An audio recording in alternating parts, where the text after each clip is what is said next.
Okay, and I think we are live. Pretty sure. Let's see, let's give it a second. Hopefully it actually pops up on YouTube this time.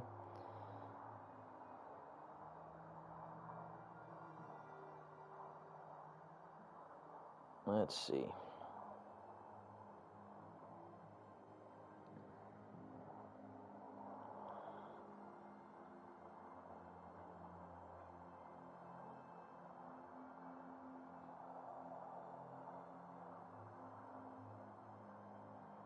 And we're live, I think. Yes, we are. Boom. There we go. Boom. Pretty sure. Okay, copy that and share on X, even though I hate calling it X, so we're just going to call it Twitter like normal people, because we all call it Twitter, and even though it is called X, no one calls it X, because it's dumb and stupid, and no one should call it X, because why would you? Anyways, let's see. Hello, everybody. Yes, I'm back from the dead. I know. I am so sorry that I haven't made a video in seemingly almost, at this point, it's going to be getting close to a full month of me not making a video, which is insane, and it just shows how fast time flies.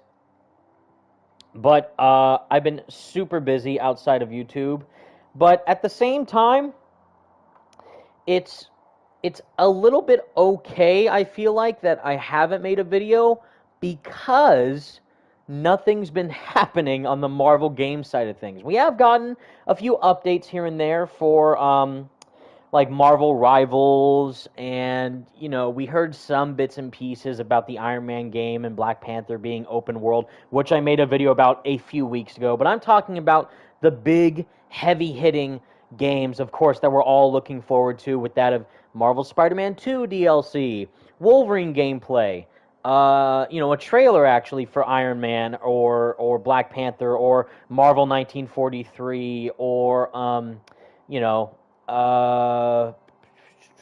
any of the other Blade. That's the other one, Marvel's Blade. Like, you know, all those big games. It's been dead silent on the Marvel game side of things when it comes to news. But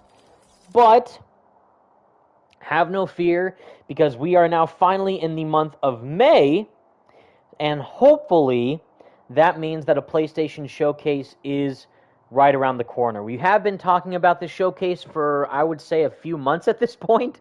Pretty much ever since this year started, everyone always wonders, when's the next PlayStation showcase? When's the next, you know, big PlayStation news bomb reveal? When's the next Insomniac Games reveal for Marvel? Because that's what we all care about, obviously.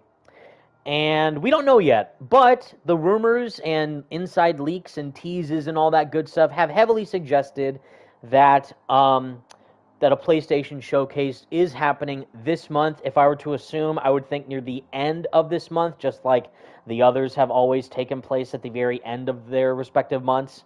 September for 2021, when we first saw the reveal trailer for Spider-Man 2 and Wolverine, I think that was the end of December, like September 21st, I think.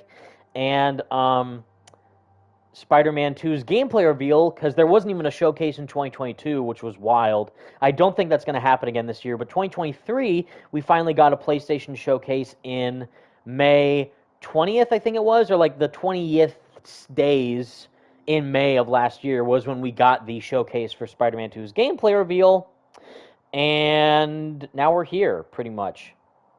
And the game's out, but we're also now waiting for what next? Could it be DLC? Could it be an expansion of DLC? Could it be, you know, another type of spin-off game taking place in between Spider-Man 2 and Spider-Man 3? Because we obviously all know Spider-Man 3 is going to be happening at some point. We just don't know when. So there's a lot of cool stuff in the pipeline. Obviously, if you looked at leaks, you all know what I'm talking about. But I respect the developers, because they're people with jobs who have souls, so I'm not going to be a heartless scumbag and talk about it without their permission or without them revealing it officially, which I heavily encourage that you all should do too.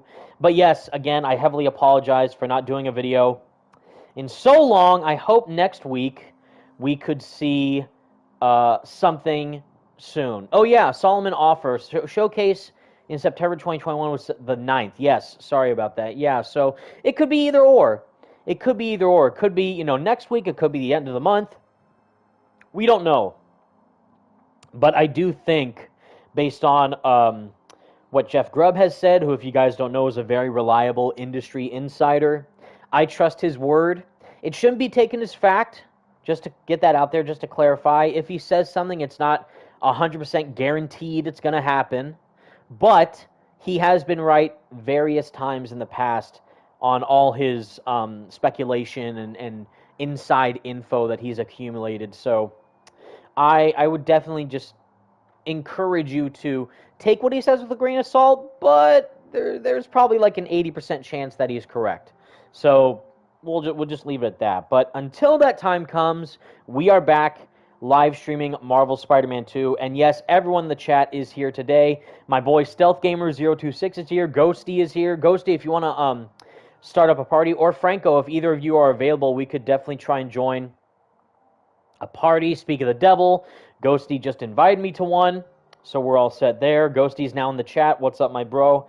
And yeah, everyone here, DG Gaming, Joshta, Blue Streak, Gabriel Marquez, the Indian Tank, M. Alzen Kaiser, Immortal Ice Slick, Henry, our boy, the best in the biz. Henry, what's up, dude?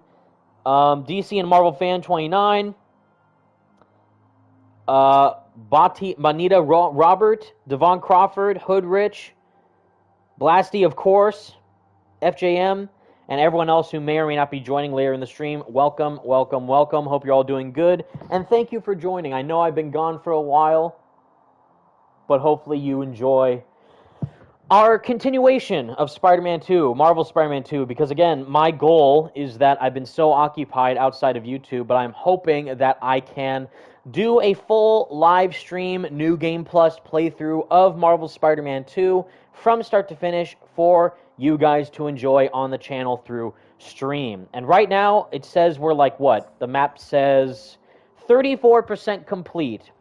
So we got a long ways to go still, but now we're about to get to the heat of things with Harry and Peter and MJ going at Coney Island, hanging out, and revealing that he has the symbiote, which is what this video is going to be about, with how would I rewrite Insomniac'S Venom. Because as I've said several times in the past, in my review and my Venom breakdown video, is that I still heavily like Insomniac'S Venom, and there's more room for him to grow because there's so much complexity and layers in a character like Venom, and especially with what they've set up in the past already with Harry Osborn's character, that it leads me to believe that there's a lot more for his story, especially with Norman, potentially going to become the Green Goblin because of what happened to Harry.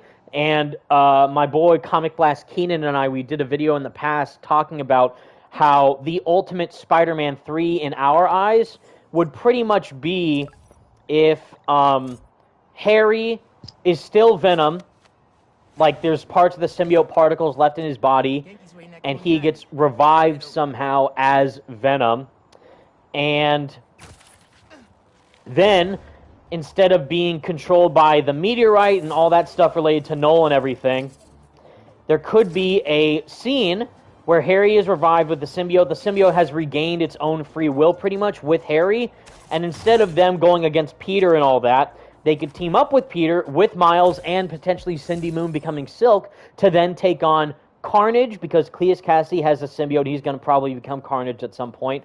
Green Goblin, Norman Osborn becoming the Green Goblin, and then Doc Ock coming back into the fray. And that would be like the epic finale of this entire Insomniac franchise of Spider-Man games. I think that'd be amazing if that were to happen. And Ghosty is here now too. What's up, buddy? Yeah. What's up, everyone? Just here talking to my man, Evan. Well, there's also so that's just like the the base of where we can see Venom go in the future, because there's a lot of stuff happening down the line which I think could pertain to Venom potentially returning, and And again, I hope that if he does return, I do still want it to be Harry as Venom, not Eddie, because Eddie, even though he's been mentioned like once in like the backpack Easter egg, that's really it. Mm-hmm. And they've already gone out of their way to make Harry Venom with the symbiote. And again, him saying, you know, we are not Harry, we are Venom. So I feel like it'd be very redundant and a bit like backpedaling if they somehow bring Venom back and then oh, it's actually Eddie who gets the symbiote now, when we've heard zero info about where Eddie's whereabouts are and his relationship to Peter and Spider-Man and all that, like, in this game's world. They've already done such a great job with Harry that it would make zero sense for them to just all of a sudden bring out Eddie out of nowhere. And our boy Franco's in the party now. Yes. Let's see. But yeah, so I have so much to say, though, because you guys know how much I love Venom. So I have so much to say on how I would personally rewrite Venom in this game. Not just in terms of, like, make it Eddie, because that's the last thing I would do. I still want it to be Harry through and through, because they've already done such a great job with writing Harry's character and developing him as himself, like just as Harry. But there's a lot more room for him to grow as, you know, the one and only lethal protector Venom that a lot of people want to see. Even though I've always preferred it where Venom is just a straight-up villain to Spider-Man.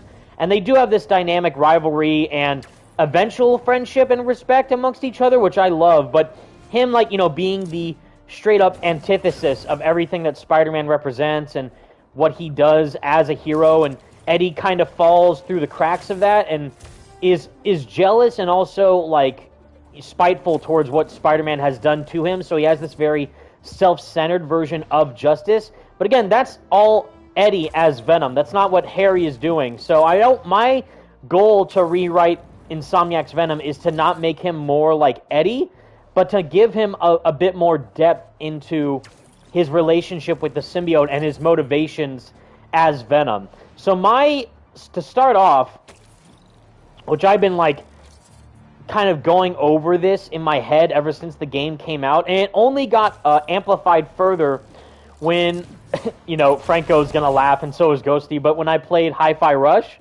and also when oh God. You don't understand, dude. Ghosty, hello? you have to play Hi-Fi Rush. Yes, Franco, we can hear you now. There we go. Okay, so Hi-Fi Rush is one element to it, but also with a show which I have actually been blown away by, which I was not expecting to get like this emotionally attached to, but after seeing it and how they handled their characters, I was like, man, if we could get like a Spider-Man show on this level, or yeah, like a game story, kind of exploring similar themes, I would love it. And what I'm talking about is, which, by the way, the Spider-Man games from Insomniac have already done it perfectly. I'm not saying they're bad. I'm just saying, like, if they did this one thing with Venom, I feel like it would, like, fix all of my problems, but also, like, a lot of other people's problems that I've seen pertaining to Venom in this game and what he does. But again, as I've said, I don't think this Venom story is finished yet. I think there's a lot more to explore here. But the main show I'm talking about is Superman and Lois. Have you guys seen that show? Yes. It's phenomenal. Isn't it so good, dude? Like, so my thing is, so there's the My Adventures with Superman, which is the animated cartoon, which is really That's also pretty good as well. Yeah. But I knew the show existed, but I didn't get around to seeing it until last year when I was in college, and my roommate Chris and I, we were like, he's a big anime fan. I think Ghosty or Blasty in the comments just mentioned One Piece, or someone did, but my roommate is a huge One Piece fan, and he was super let down by the Netflix series, the live action version. But he's slowly got me like into more anime stuff. I'm already kind of into anime, but he got me more into like other anime stuff like Dragon Ball Z and JJK, Jujutsu Kaisen. Jujutsu Kaisen. I'm a big, me personally though, without my roommate, I'm a big Chainsaw Man fan. Like, that show's amazing. I still haven't seen that. You have to see it. It's incredible. So and of course I play Persona. Like, that's one of my favorite anime type games. Like, Persona 5 is a masterpiece. But I'm saying Yeah, we know. Kasumi, best girl. You don't know Ghosty, because you got to play the game for yourself. Then you'll Yes. know. Then you'll know. I know you got a PS5 finally, so you can actually play the PS5 version of Royal whenever you get the time. So that's what it's all about. But my main point is Superman and Lois. So Superman and Lois is such a great show because it does such a great job of balancing, again, the duality of Superman. And that's why I love Spider-Man stories so much, is like, how is he balancing his real life stuff as Peter and his superhero stuff as Spider-Man. So you get that a lot with Superman and Lois, where Clark Kent is trying to be a good dad and family man, but his family, all of his family members, know that he's a superhero. So, and like pretty much the symbol of hope for the entire world. So he has to balance that whole thing while being like mild-mannered Clark Kent. And the actor who plays him, Tyler something, I think. Tyler H. I starts with the H. I forget his name though. Like, and fun fact, he also plays Sephiroth in the Final Fantasy remake games. Well, actually, no. Fun fact is that. And the older Superman voice did too. Yep. Yeah. Not Brandon Routh. What's his name? I know, like the guy who did the Superman in like the '90s animated series. Like, Yeah, in the Justice League cartoon. Yep, Yeah, I forget his name though. Yeah. I know he did the older Sephiroth and like those old. Yeah, he did the remake voice, and then Tyler did. I only know that because my cousin is a huge Kingdom Hearts fan, and he could not beat the Sephiroth boss in that game. It's hard. Yeah. I played it. Trust me, it is like one of the most difficult fights you will ever play in a video game in your life. Yeah. Tim Daly, thank you, Cortez Huntley. Yeah, Tim Daly is the Superman voice in the '90s series. So I say all this to say that, and by the way, yeah, this is like one of the best parts in the game right now. The Miles Mysterio suit and the DJ Miles part. Like, come on, it's peak. The Dance Revolution part. Yes. Oh yeah. And after seeing the whole Toby trilogy again in theaters, someone asked me online, like, what would I rather do, or what would I prefer, the Spider-Man 3 symbiote suit-up scene or this Marvel Spider-Man 2 symbiote suit-up scene? I think they're both equally great because they're doing different things in different scenarios, where Peter is just, pretty much doing a callback to the '90s animated series where he's taken by the symbiote in his sleep and then just wakes up upside down and looking at himself in the reflection of the window. Versus this, where, yeah, Peter dies and he comes back to life, and the symbiote empowers him to a point where he just finally lets go. And, of course, after Kraven's hunters killing him, or Kraven killing him, he just lets all that anger and pent-up rage and frustration out, finally, as Spider-Man, which is phenomenal. But if I had to choose, after seeing Spider-Man 3 again in theaters, because I've always liked Spider-Man 3, I never thought it was, like, my favorite of the trilogy, of course. That still goes to the first one. But it might be a bit like comparing apples and oranges, because one's a video game and one's a movie. So, it's hard to compare, and one's much longer than, the other. But, like, what would you choose? Spider-Man 3 or Marvel Spider-Man 2? And it might just because I'm a gamer, but also I just love the story a bit more in Marvel Spider-Man 2 than Spider-Man 3. So I would choose Marvel Spider-Man 2 over Marvel Spider-Man 3 in a heartbeat. Did I say Marvel Spider-Man 3? Sorry, I meant Marvel Spider-Man 2 over Spider-Man 3. Holy smokes. Doing this while doing the DJ thing is impossible. But my main point is, there's so many great themes narratively with the Raimi trilogy, even the Amazing Spider-Man duology. Even the MCU stuff has some great things. But I bring all this up because even in Spider-Man 3, they just do, classic Eddie Brock. Venom, wanting revenge against Peter for humiliating him at the Daily Bugle, stealing Gwen Stacy from him.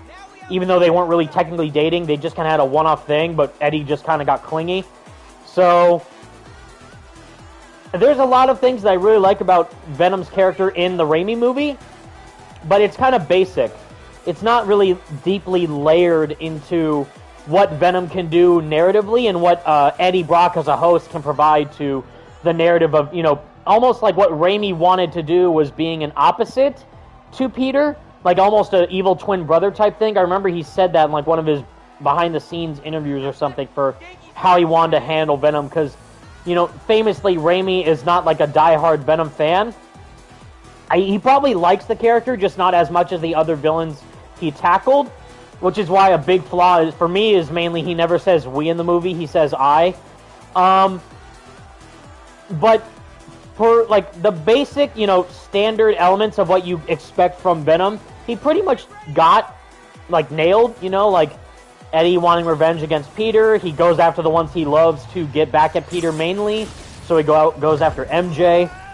And he uses Sandman to kind of help him in his evil scheme. Which, crazy enough, is actually done a bit better in the Spider-Man 3 movie tie-in game. Because yes! Yeah, right? Because in the movie tie-in game, Sandman... In the movie, it's just like,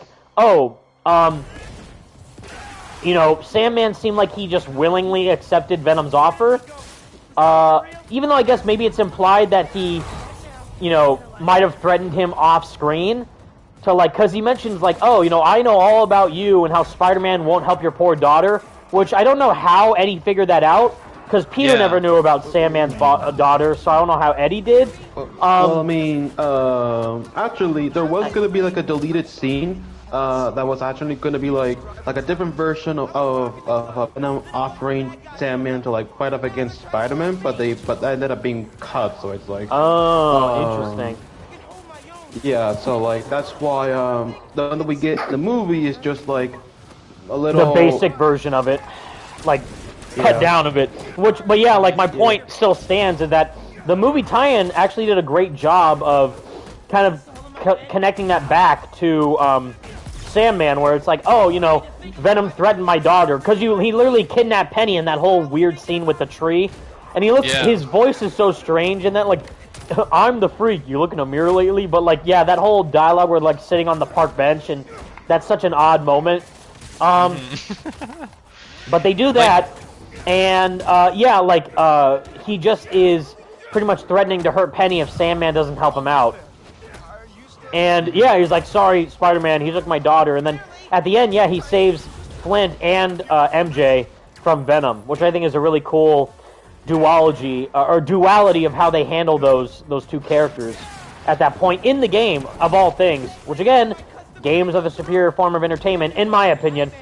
But, because they're just more to explore. But I say all that to say, as I said in my Venom breakdown video, is that Harry is not Eddie. So it obviously makes sense that their dynamics as Venom would be different from one another. So Harry's not going to act like Eddie, and Eddie's not going to act like Harry. It's the same thing as, Matt Gargan and Flash Thompson and, all these other people who take on the Venom symbiote at times. So there's all that, for starters. But again, as I said in my Venom breakdown video, it's not about Venom wanting revenge against Spider-Man or Peter. It's about how they handle with loss and how they deal with that element of losing his mom and Peter almost losing MJ and, losing Aunt May, and them still dealing with that guilt and that acceptance of all that, which I really like. And now we get to the best part of the game, which, again, I really wish Harry would convince Miles to stay during this mission, which I brought up during my Venom video. But that's step one of how I would rewrite this version of Venom, is get Miles more connected about Harry. Because I get why they want to make Harry and Peter's story at the forefront, but again, Miles is such a big character as his own Spider-Man, so why not bring him more into that dynamic with him interacting with Harry? So right here, cool, they met, and then Miles just had that traumatic thing with the Mysterio illusion. He's feeling off. But then see, look. Shall we? MJ says, shall we? And Miles wants to leave. So now Harry should be like, hey, whoa. Miles, come on. It'd be cool to learn more about you and your friend and hang out. I think that's a missed opportunity. I get why. I get why they did it, because they want to make sure that you care more about Peter and Harry's dynamic. But just, Harry and Miles also have stuff in common, like losing their parent, Make sure he's okay. connecting over that shared loss. I think that'd be a cool thing to explore during this mission. And then, if Miles still hangs around, then Miles and Peter could have both fought Kraven's Hunters during this mission, but Miles might be what if he got ambushed or taken out too fast by Kraven's Hunters, and then Harry comes in with the symbiote and saves Peter from almost getting crushed. So then Miles would feel slightly jealous about Harry and feed more into, the thing that Harry says at the end, that's why you were jealous. And, you wanted to separate us. It's maybe I was, but you weren't you. And Pete wasn't Pete, because the symbiote was amplifying your desires and all that and twisting your feelings. So I think that would have been really cool to, add a bit more depth to the Harry and Miles dynamic. As much as I like what they do in the game, I think there could have been a little bit more done with that, the jealousy part and friends being torn apart and all this stuff. Killing it at the claw machine? I met the foundation. It's great that he gets to So that's make a one living thing. helping people. I'll bet your book helped more people than you realize.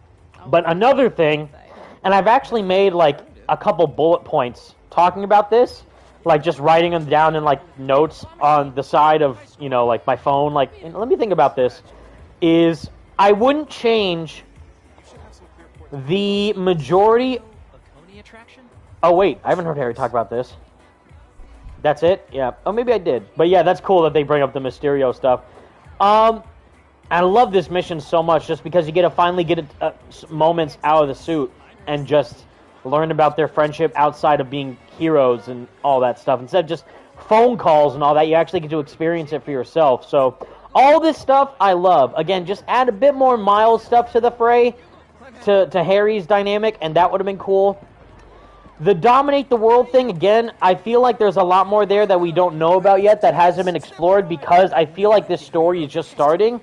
So I feel like there's a lot more that Insomniac wants to explore with that we don't know about, especially if they're going to take from, the Null stuff and everything. But my thing is, what I would like to see is, I think Harry, again, because Harry isn't Eddie, so it makes sense that he would have a different motivation as Venom than Eddie simply just wanting revenge against Peter. So that's the main thing. The other thing is, I think that Harry's goal should still be heal the world, because I think that makes total sense for where his character wants to go and what he wants to do for his mom's legacy and Oscorp and everything, and trying to live up to his dad and all this. But I don't think that it should have gone through with, like, Web of Shadows 2.0. I think that should have been his goal, and, like, maybe at the very end, like, he almost did create a symbiote invasion, but I think instead he should have gone after, like, what he did with MJ and Miles. Like, he went after MJ to get at Peter.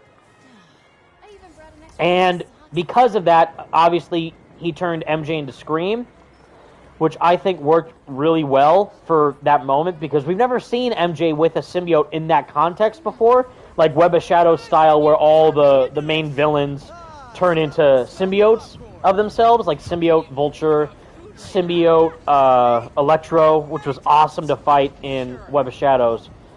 And Black Cat, don't forget. And of course, Black Cat. But I think turning MJ into Scream was a good starting point, but instead of, like, dominating City Hall and the whole symbiote tendrils going across the city, which was awesome, maybe that could have still happened, but I think instead of just having a lot of Venom off-screen, like plotting to turn people into symbiotes, I would have liked it if, again, they kind of maybe combined it where I wish Felicia didn't get... I love that Harry says that, by the way. Swish, swish, bish. Amazing dialogue. Incredible. And it's even better that he dunks him later as Venom during the boss fight, so it's even more fitting. So there's that. Another thing I would have liked is, again, instead of Felicia leaving to Paris, I would have liked it if she somehow, like, stayed here and, like, maybe she just got to her safe house. And Harry re-bonded with the symbiote, and the symbiote learned about all of Peter's, loved ones and all that, of course. So MJ, obviously, Miles, Rio, and Felicia. Because that's the thing that I love seeing in the comics, which I would have actually really liked to have seen in this, is, like, I think it's, like, the first appearance of Venom. Or it might be, like, during the Maximum Carnage book. Because I remember Venom is around, and then Eddie Brock wants to go after Peter. And Felicia is trying to find Peter again, because I think that they, like, separated or something. And she doesn't know that Peter's currently married to MJ. So she's, like, trying to find Spider-Man.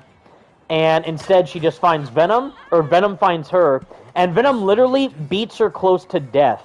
And then he's like, where is he? And he's trying to find Peter, and then she tells him where Peter's last known whereabouts are.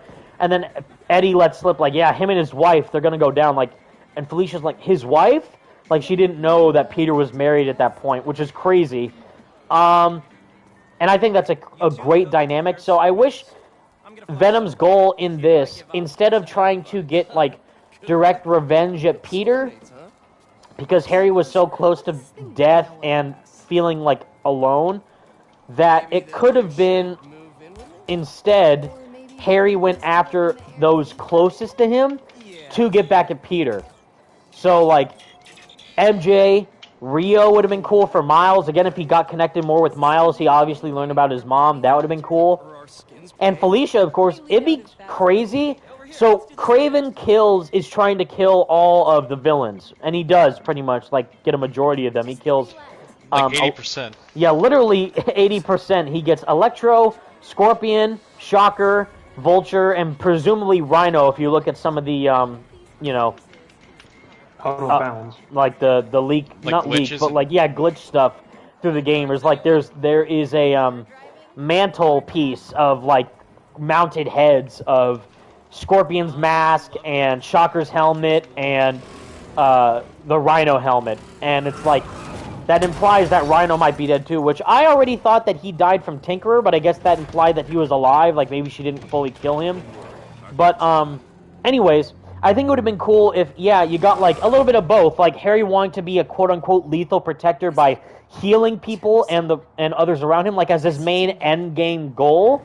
But beforehand, and with the whole meteorite thing, it should have been like, he goes after Black Cat, he goes after Rio, and then it'd be cool if we got, of course, what I really wanted to see was like a Venom chase across the city, where in Ultimate Spider-Man, there's that chase where he has Silver Sable, and even though she's a bad guy, Peter's like, ugh, I have to save her, don't I? Because, you know, I'm a hero and all that, which is hilarious. That's you know, that's his conflict. But yeah, because she tried to kill him, and Venom's gonna kill Silver Sable, but Peter just goes and tries to save her from Eddie during that chase. So I think it'd be cool if Harry was so far gone, like, you know, Peter, you left me to die. I was all alone. I had no one. Now I'm going to take away what you love from you and Miles. So it'd be crazy if you went after... Maybe Felicia could have left, and that'd be fine. But I would have really loved to have seen a Venom and Black Cat interaction at some point. But I would have loved to have seen Venom go after Rio and MJ. And since he's so big, he can easily, like, carry them both and just, like, jump around the city and chase after him as Peter and Miles. That would be crazy cool. And, like, if, like, he took them to, like, the Emily May Foundation or something to turn them into symbiotes with the meteorite and everything. And what if he succeeded with MJ but not Rio? And then, you know, like, they have to have this fight or whatever. That would be really cool. But the main thing, like, there's a lot of stuff, of course, that they could do, but I think the main goal of what they want to go for is pretty good. But again, just like minor tweaks to how we got to that point. Because I get the main point of this game is to allow Peter and Harry's relationship to be fleshed out more, and of course, Peter wearing the black suit and how that changes and everything.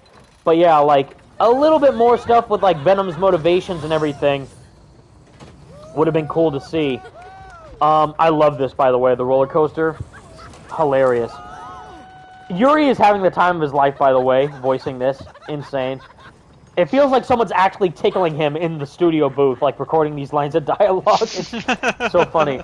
Let's see. DC and Marvel Fan 29, Evan, what would you do to change the final boss fight with Peter, Miles, and Venom? That's a good question. For me, again, just throw in a chase sequence in there. Like, especially since I'm so tired of people saying, like, ugh, this game's so trash because we didn't get all this Venom stuff. It's like, so you're just going to ignore the crazy lizard chase, the Coney Island mission, the Miles mission on the boat. Like, you're going to ignore all this crazy cool stuff that we got and just be mad that we didn't get all this, you know, Venom stuff. Like, stuff from video games gets cut all the time. So I don't know why people are having such a hissy fit about this specific game. And again, if there's a chance that Insomniac could maybe make some type of game in the future with Venom, then maybe there's a chance that they're saving it for the right time and the right place. We don't know. Wink, wink. We don't know for sure. But yeah, DC Marvel Fan 29, to answer your question, I think for the final boss, I mean, my main rewrite for Venom comes on how Harry becomes Venom and what they do to that part. But the rewrite for the boss fight, I think, so my thing is I was not expecting them to include an MJ mission in the very last mission. That threw me off That was a lot. Yeah. And that then becomes, you know, full on Resident Evil, Marvel's Resident Evil, Marvel's Evil, whatever, you know, like full on Leon Kennedy style action shooter Ashley. For MJ. Yeah, Ashley. And it's pretty cool. Now, it would have been interesting if instead, maybe you could have gotten, again, the best of both worlds. Instead of MJ doing that mission with MJ, it could have been where Peter and Miles do their plan, like distracting Harry. But again, instead of chasing after Venom, what if you had to run away from Venom? Because they already set it up where Peter has to lure Harry away from the meteorite and everything, so that MJ can get it and take it to the EMF, which would have been cool. But I think it'd been cool if either A, they included like a motorcycle chase sequence with MJ, since they always show her on her bike. But I think they're gonna save that for Wolverine, to be honest, which is gonna be very cool, like bike gameplay. So there's that. Another thing is, again, having the final boss just add a chase sequence, where we've already done a lot of chase sequences, funny enough, with Venom in Spider-Man games, where you're chasing Venom as Spider-Man in Spider-Man PS1, you know, Spider-Man 2000, I mean, the Neversoft one, Web of Shadows, and Ultimate Spider-Man. And in a way, you are chasing Venom in Edge of Time. You're chasing Anti-Venom throughout Alchemax, throughout, you know, certain levels of the building. So that, even though I despise that game, but yeah, so that, you know, is one of them. That technically counts. But this, I think it'd be cool Not really. if yeah, I guess not. I guess because he's trying to lure you to the time gate, whatever. But it's not like a main chase, you know. Yeah, I know what you're saying. Yeah. But it's the closest thing you'll get to a Venom type chase in that game, Anti-Venom. But in this, yeah, still include the MJ mission. But I think it would have been cool if instead of doing that MJ mission, you started the mission with running away from Venom and luring Harry to the school. Because I guess, like, they're in Central Park, right? Like, they're in Central Park where the meteorite is, and then they go to, you know, Midtown High, which is in Queens. So that's all the way from Manhattan to Queens. So that would have been a cool thing, to, like, swing across the entire city map where Harry's chasing at you, and, like, you know, there could be a meteor, like, okay, Harry's getting really close to you, gotta, you know, run away faster, or swing away, you know, at a faster speed before he catches you, and then lure him to the school. So that would be a cool thing to add. The MJ mission could stay as is, and then I think because they've already set up so much with Peter and Harry's dynamic that I think the Miles portion of the fight should have come first. Because you fight Venom as Miles last, which I think would have been better if, again, they had more of a connection with Harry and Miles. But since there's so much more emotional weight there to Peter and Harry, that it should have gone MJ mission. So okay, in order, because there's so much going on in my head right now. In order, I think, yeah, starting off the mission where you're luring Harry away from the,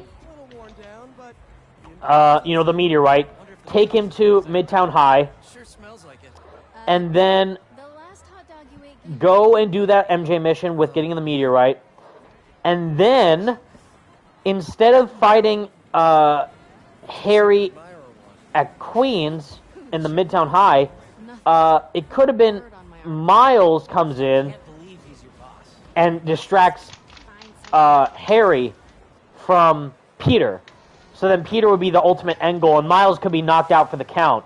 So MJ could, you know, get help from Miles from all the symbiotes chasing her and everything, because that's why Miles is there in the first place, to hold off all the other symbiotes to protect MJ. But I think maybe if Miles did that and like make sure MJ's okay, which is good, but maybe somehow like bring Miles, or maybe do like a bit of both. Like it should have been maybe Peter first at the school, then Miles at the EMF, and then maybe Peter again somewhere, like a final thing, like a final encounter between Harry and Peter would have been interesting. But I think again that you got that with the QTE, with the you know, in the air with the wings. That was sick. And again, like, oh, I want Venom to be like this, I want Venom to do this. It's like, well, have you ever seen Venom with wings before in a Spider-Man game of this size? No. So again, that's Insomniac'S liberty of doing their own unique spin and take on the character, and incorporating, you know, new things that you haven't seen before. Like yeah, no, we didn't get you know, a Venom chase sequence, but we did get a lizard chase, and we also got an MJ mission, you know, fighting symbiotes. How fast can they go, by the way, doing this with the hammer? Like, it's crazy.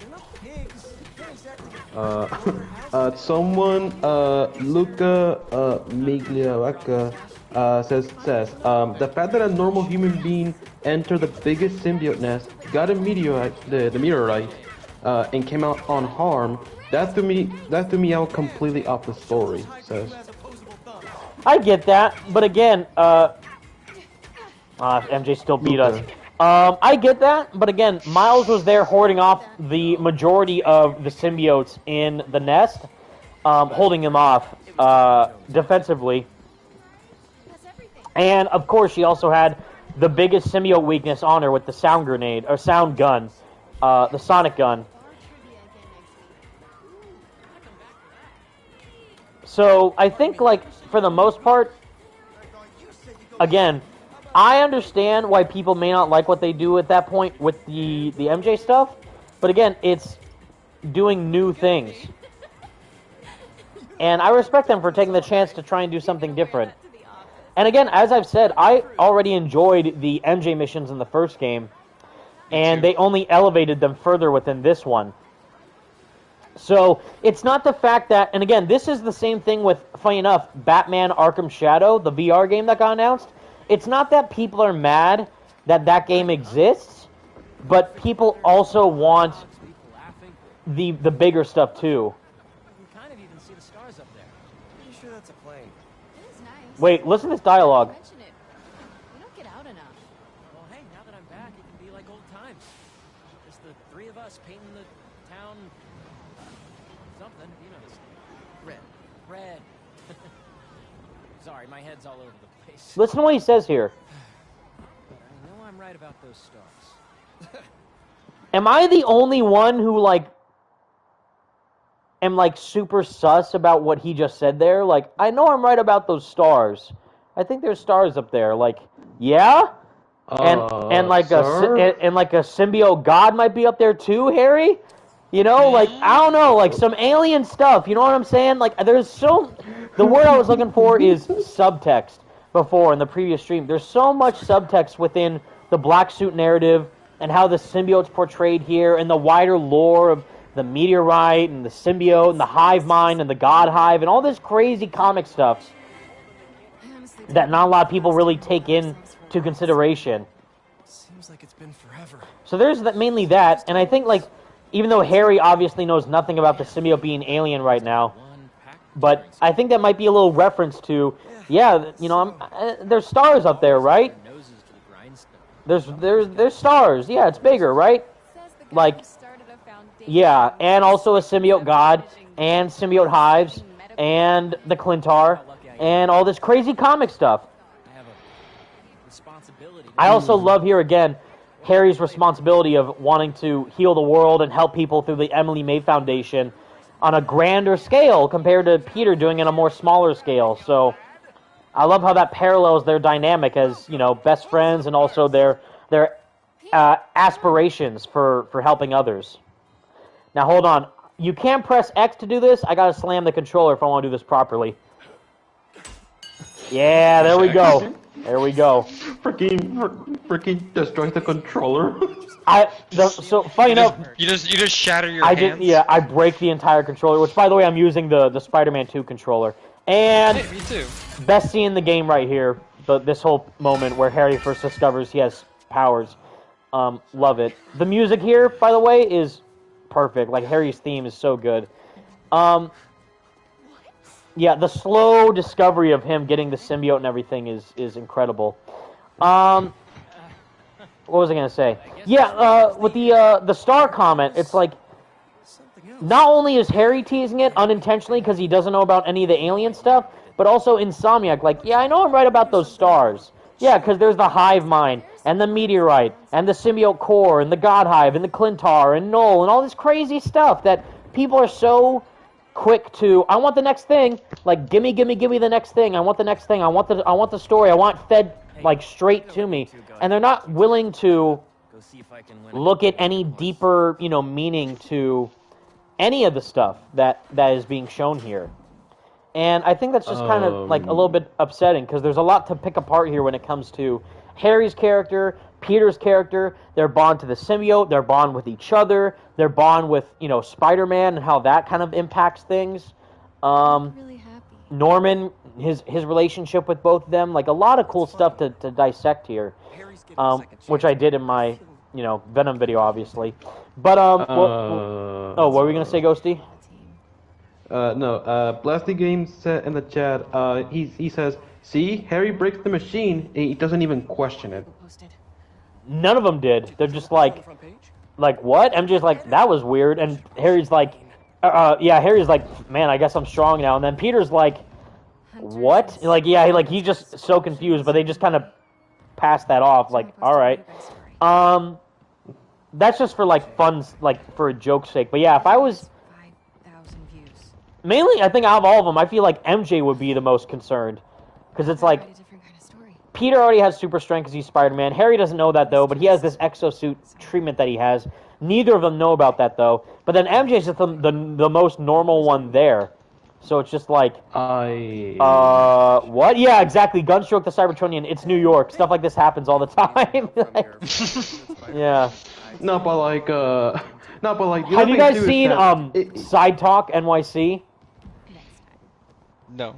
Oh God, No. you have to watch all. Like, there's like a compilation video of Side Talk. Just it's a minute-long video each time of like showing the craziest parts of New York, and it's hilarious. And one of them's like, they're like they go to Coney Island, so they're in Coney Island. They're just like people are insane there, like people like an old man drinking from a fire hydrant and some guy in a car flipping off the cameraman, a guy doing a backflip in the street in front of a car, like a guy in his underwear on the boardwalk. Like, I'm not kidding. Like, he's like, yeah, follow me on my Instagram. My 7 wives do too. It's like, what? All right. I mean, What's that's it called? Side Talk NYC. It's hilarious. Side Talk NYC. Yes. Oh snap! He put on the black suit mask. That was cool. Because I'm wearing the standard and with the hat. Yeah, there you go. Not but like, I actually wanted to like, if you were to like rewrite this scene with Miles, like how, like, would Miles So that's also what I be was saying. concerned for Harry? Yeah, so, no, I kind of mentioned that earlier. Like, if they did this scene with Miles, so Harry should have convinced Miles to stay here. Miles and Peter both see that there's stuff going on in the park. And then, yeah, Harry just kind of goes off by himself to do, you know, just whatever, because he leaves MJ with Peter.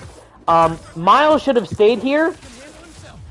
And, again, both Peter and Miles should have taken on Kraven's Hunters here. So both of them are here. Miles was there originally to check on Mysterio. And then Peter's here just to hang out with Harry in Coney Island. Both of them should have stayed here. And then both Peter and Miles should have been, you know, hanging around Coney Island. And then, yeah, Peter and Miles suit up as Spider-Man. They go and take on Kraven's Hunters. But what should have happened is that Peter should have been taking on the Tombstone stuff. Miles should have been going after the Hunters.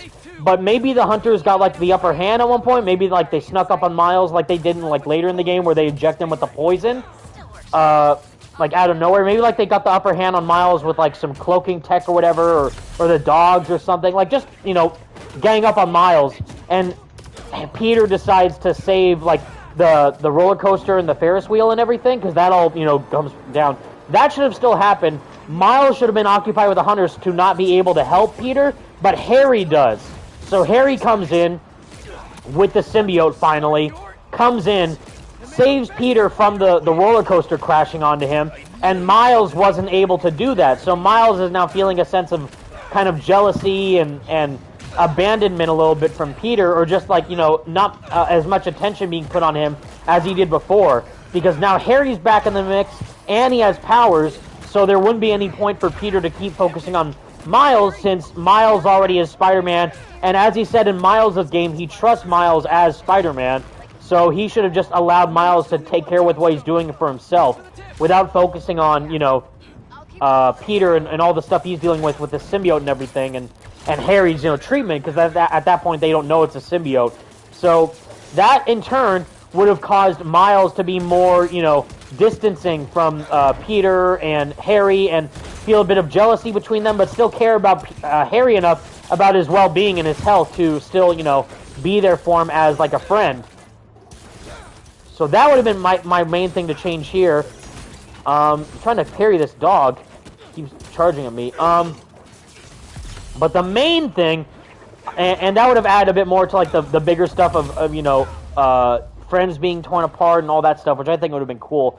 But the main thing I wanted to talk about is Harry becoming Venom. And there's a huge thing of how I would have changed it. And again, as I brought up earlier, is the Superman and Lois. Have you seen all the seasons so far, Franco or Ghosty? I've seen up to. I think I've seen up to season 3. I think. Okay, because season 4 is not out yet, and that's going to be the last season. Season 3 is the best season for me.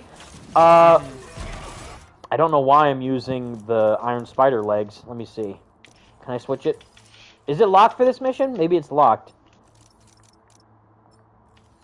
Nope. I don't know why it's the legs then. Anyways, yeah, there is in season 3, it's where Lex Luthor turns Bizarro into Doomsday, and like that. Spoilers, I guess. Sorry, but there. Have you seen it all? Yeah, no, I told you. Okay, yeah, I'm just good. But saying, what about like, just for Ghosty? like everybody watching? I've seen clips of it. Okay, well. And for those, sorry, spoilers for anyone who hasn't seen it, but it's an amazing show and you should watch it. But yeah, basically, Lex Luthor turns Bizarro, who shows up in the show, into his own version of Doomsday, which is insane. And there's a song that plays during that called New World Order by Ministry.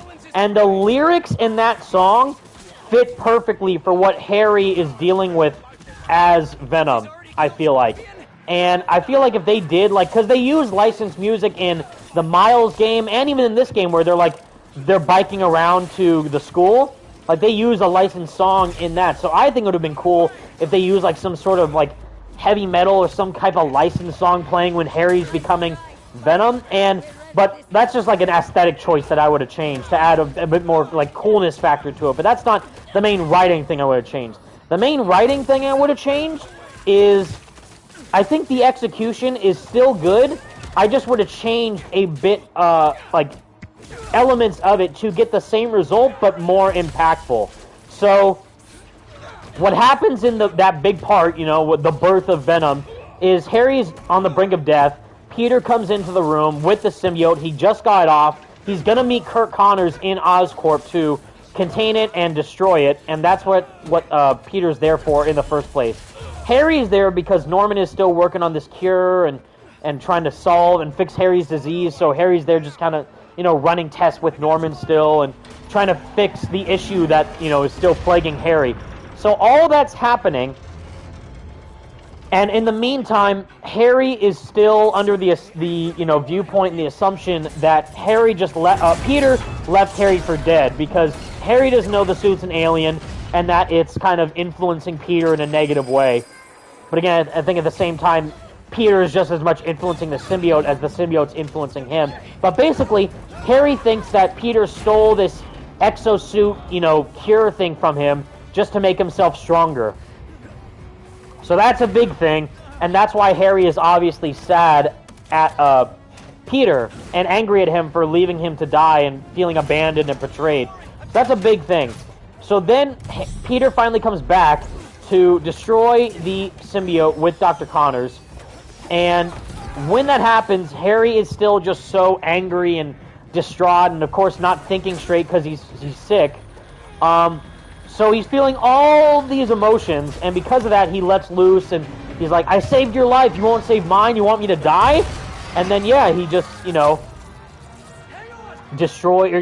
of attacks Peter out of anger, but then, yeah, that goes straight to the symbiote tank, and it explodes, and the symbiote tank has the symbiote, which is just as equally mad at Peter as Harry is at Spider-Man, and vice versa. The symbiote's mad at Spider-Man and Peter, and Harry's mad at Peter and Spider-Man for leaving him to die, and the symbiote's mad at Peter and Spider-Man for being rejected by him, because that's a big, moment of clarity for Peter, like, this thing is causing so much damage to my personal life, I've hurt people that I care about because of this thing, and it's not healthy for me, so yeah, I'm going to get rid of it, and it's too dangerous for it to stay around, so I'm going to get rid of it with Dr. Connors. And Harry, not knowing any of this, is just, under a false assumption of what Peter has done. So then, yeah, that caused him to lash out and join back with this cure that he thinks just this exosuit, this cure that's going to save his life.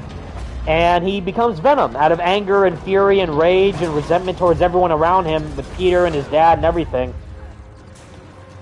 And then he goes after the Oscorp guards and Kraven's hunters out of rage and anger just for leaving him to die pretty much and not doing anything to help him. And, again, just all this pent-up inner resentment and anger and rage. God, the black suit looks good here in this scene.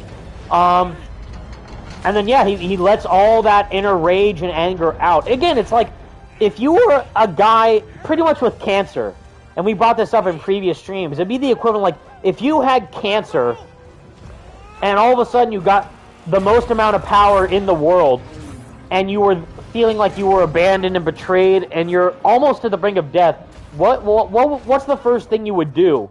Feeling all these negative emotions, but this huge surge of power. What would you do? You would let loose, you would let go, and you would destroy anyone in your way just to get all that anger and rage out and frustration out of your system. And he did. And understandably so, because of all the emotions that Harry is feeling at that time. Even deeper than that, it's like Peter and Harry were superheroes. Like, Peter was Spider-Man, and Harry was Agent Venom. So, they were like this superhero duo. And, oh, this scene's gonna look so cool where he's unmasked with the black suit on still. Spider-Man. I haven't seen this with the black suit. This is actually gonna be sick. But first, what are those things coming out of you? Oh, he looks so good. Anyways. It's my treatment? This would be weird. What if it's like, what the hell? You already have the suit on? Like, that'd be hilarious. If the dialogue changed. But yeah, like, he has all this anger, rage, frustration, resentment, abandonment, sadness, pain to him too. And again, that's the whole pain line that comes from Kraven. Like, you are death cloaked in beast flesh. I've never felt such pain. Because he doesn't mean pain like, yeah, you're strong and all that, which he is, but also pain is in sadness and anger towards himself and others, because his life is so full of tragedy and trauma. And I think that came off really well during that boss fight, which is why, like, we were separated because of you, because of all what Kraven did. He destroyed the EMF, he separated the symbiote from Harry unintentionally, and he ruined his relationship with his best friend pretty much because of all what the hunters did. And that's also, again, both coming from Harry and the symbiote's perspectives. Harry's mad at Kraven for, destroying the EMF and hurting Peter and all that, but then, he's mad at The symbiote's mad at him for, like, he separated the symbiote from Peter because that was its ideal host. And instead, just like, now I'm back with this sick guy again, but, like, we're gonna bond together again to take out, anyone who's in our way. So that's a huge point of clarity for the symbiote and Harry, which is why they later become, Venom. They call themselves Venom because of what Kraven said and what he did to Harry in his personal life. So, again, I think that all worked out really well. How I would change it, my main point to bring all this back into clarity, and what I mentioned earlier with Superman and Doomsday and Lois, or Superman and Lois with Doomsday, is, this whole point of Bizarro had his own life. Like, he was just an alternate reality Superman, and he had a family. He had his own Lois and Jordan and Jonathan Kent, his sons, and he just kind of lost all that because of his own ego and vanity, and then he kind of lost himself along the way and lost who he was as a hero. And he got trapped, I think, on the main Earth, and he died, I think, and then Lex found him and he turned him into Doomsday because he's like, can I kill you so no one and nothing in this world can stop you? Like, do you want that? Do you? And then he says yes. So that's such an amazing scene in that show. But the point I'm trying to make is that was a choice. Because Lex could have easily done that and not get Bizarro's consent and just say, I'm going to turn this zombie freak Superman into a monster, and that's it. But the crazy part is that Bizarro is so far gone that he actually agrees to Lex. So Lex says, like, the most demonic thing, like, can I kill you again and again and again and again, so nothing in this world can harm you or stop you. Do you want that? And Bizarro says yes, because he has nothing else to live for. He lost his family, he lost his home world, he has no way to go back, he's already dead. I think he's losing his powers slightly, or like he's becoming weaker, but he lets that, that choice, he accepts his fate, no matter how messed up it is.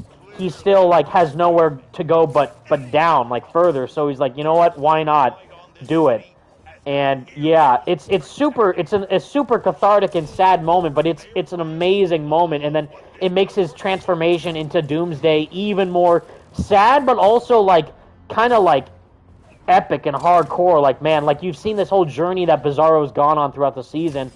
And Lex, of course, also like what Lex is doing throughout the season, where he wants payback against Lois Lane for falsely accusing him of doing a wrong thing because he was imprisoned unjustly for, like, I don't know how long, like 17 years, I think he says. So almost 2 decades being in prison unjustly. And then he creates Doomsday out of that, which is an insane thing to do, but it's amazing in the context of the show. So my point is choice.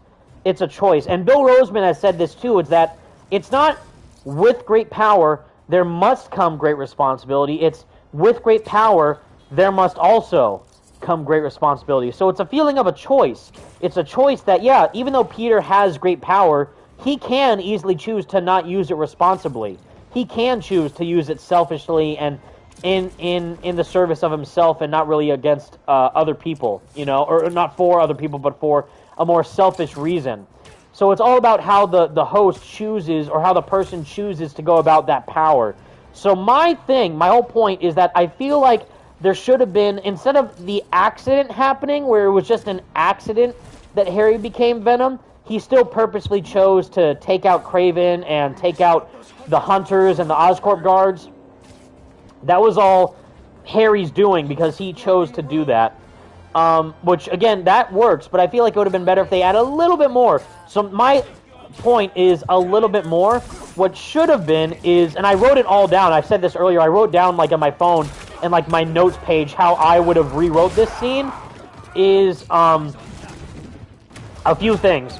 So I think Peter gets rid of the symbiote from fighting Kraven and Miles, right? So Miles helps him get rid of the symbiote, which I think is a great, narrative beat for them to do instead of Peter getting rid of it himself. He does get rid of it himself, but he has the help of people around him to kind of help him out of that dark spot, which I was, that's one of the best moments in the whole game, is the Peter versus Miles fight, which why people say Act 2 is the best act of the game. Because it's true, because you get all those moral dilemmas that Peter faces when he has the black suit and everything, and it works really well. So, my point, and I wrote this down, is we've played, and it's not odd that this could happen because we've already played as so many characters in these games. We played as Peter outside the suit. We played as Miles outside the suit. We played as Peter as Spider-Man. We played as Miles as Spider-Man. We played as Mary Jane. And even in this game, we play as Haley.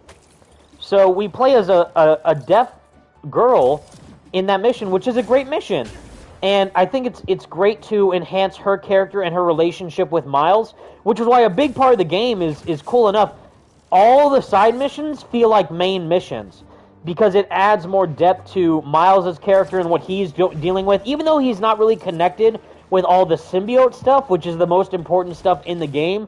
He still has a great narrative with balancing his life as Spider-Man while trying to come to terms with the loss of his dad and trying to hunt his father's killer with Martin Lee and all that, and dealing with trying to balance his relationship with Haley and Genki and his mom and all this stuff. So Miles' story is really good in the game. It just doesn't do a whole lot to add service to Venom's character. Is the main thing that a lot of people wish that was changed a bit. So my thing is, since we're able sit-ups in the black suit, hell yeah. Is that on Oscorp? Yes, it is. I recognize that building. Oh wait, no, it's the Colexo building. My bad. I was like, I recognize that building anywhere, but it wasn't. But that's sick that Peter was doing sit-ups in the black suit at night, by the way. Yes. Anyways, yeah. So again, the feeling of choice, the decision of choice. So here's how I would have rewritten the birth of Venom sequence. Okay, and again, as I've said before, that's not to say Insomniac did a bad job. Their story sucks. I could have done it way better. I am not a professional writer in the slightest. Do not think I'm saying that at all. I would love to one day write a Venom story or something. That'd be a dream of mine. But the main thing that I would love to see in this game, especially how they handled Harry's resentment and rage towards Peter and Norman, is in the game, Peter tries to explain what the symbiote is. Because, again, Harry is unaware that it's an alien. He just thinks it's this exosuit thing. So Harry's unaware, and he just thinks that Peter's hoarding this substance away from him without any repercussions on his mental state and everything, and knowing how dangerous it could be in the hands of someone unaware of the fact. So Harry is unaware of that. He hits the tank and then bonds with the symbiote, becomes Venom. Peter was trying to explain it to him. I think in my revision of it, my rewrite of it, I mean, is, and people, you should clip this and listen carefully because this is going to get really deep and layered, and I think it'd be cool. Like when I'm saying this, close your eyes. Just close your eyes. Listen to the story. Yeah, immerse yourself in this narrative I'm about to weave for all you. Okay. Because I love Venom so much, and I think there's so many cool ways to do him. And again, this game did it really well. I really like how they handled Venom in this, but just a little added thing they could have done would have elevated that much more. So, again, close your eyes, immerse yourself, go take a journey with me, get in the mood. So here we go. So, Peter enters Oscorp with the suit, right? He has the symbiote. He's about to destroy it with Dr. Connors. Harry still comes in. That whole beginning sequence was like, you finally got off, my hero. That should have still happened. And then, instead of Peter saying, Harry, we've got to destroy it, and he's like, Pete, please, like, Harry, you don't understand. So instead, Peter should have said, right off the bat, Harry, wait, before you say anything or do anything, hear me out. The suit's not what we thought it was. It's a symbiote. And Harry should go, what? Yeah. Dr. Connors told me. I got off from Miles, but Dr. Connors told me earlier that it's an alien that bonds with its host. It's a symbiote. It's not from here. It's unearthly. It's dangerous.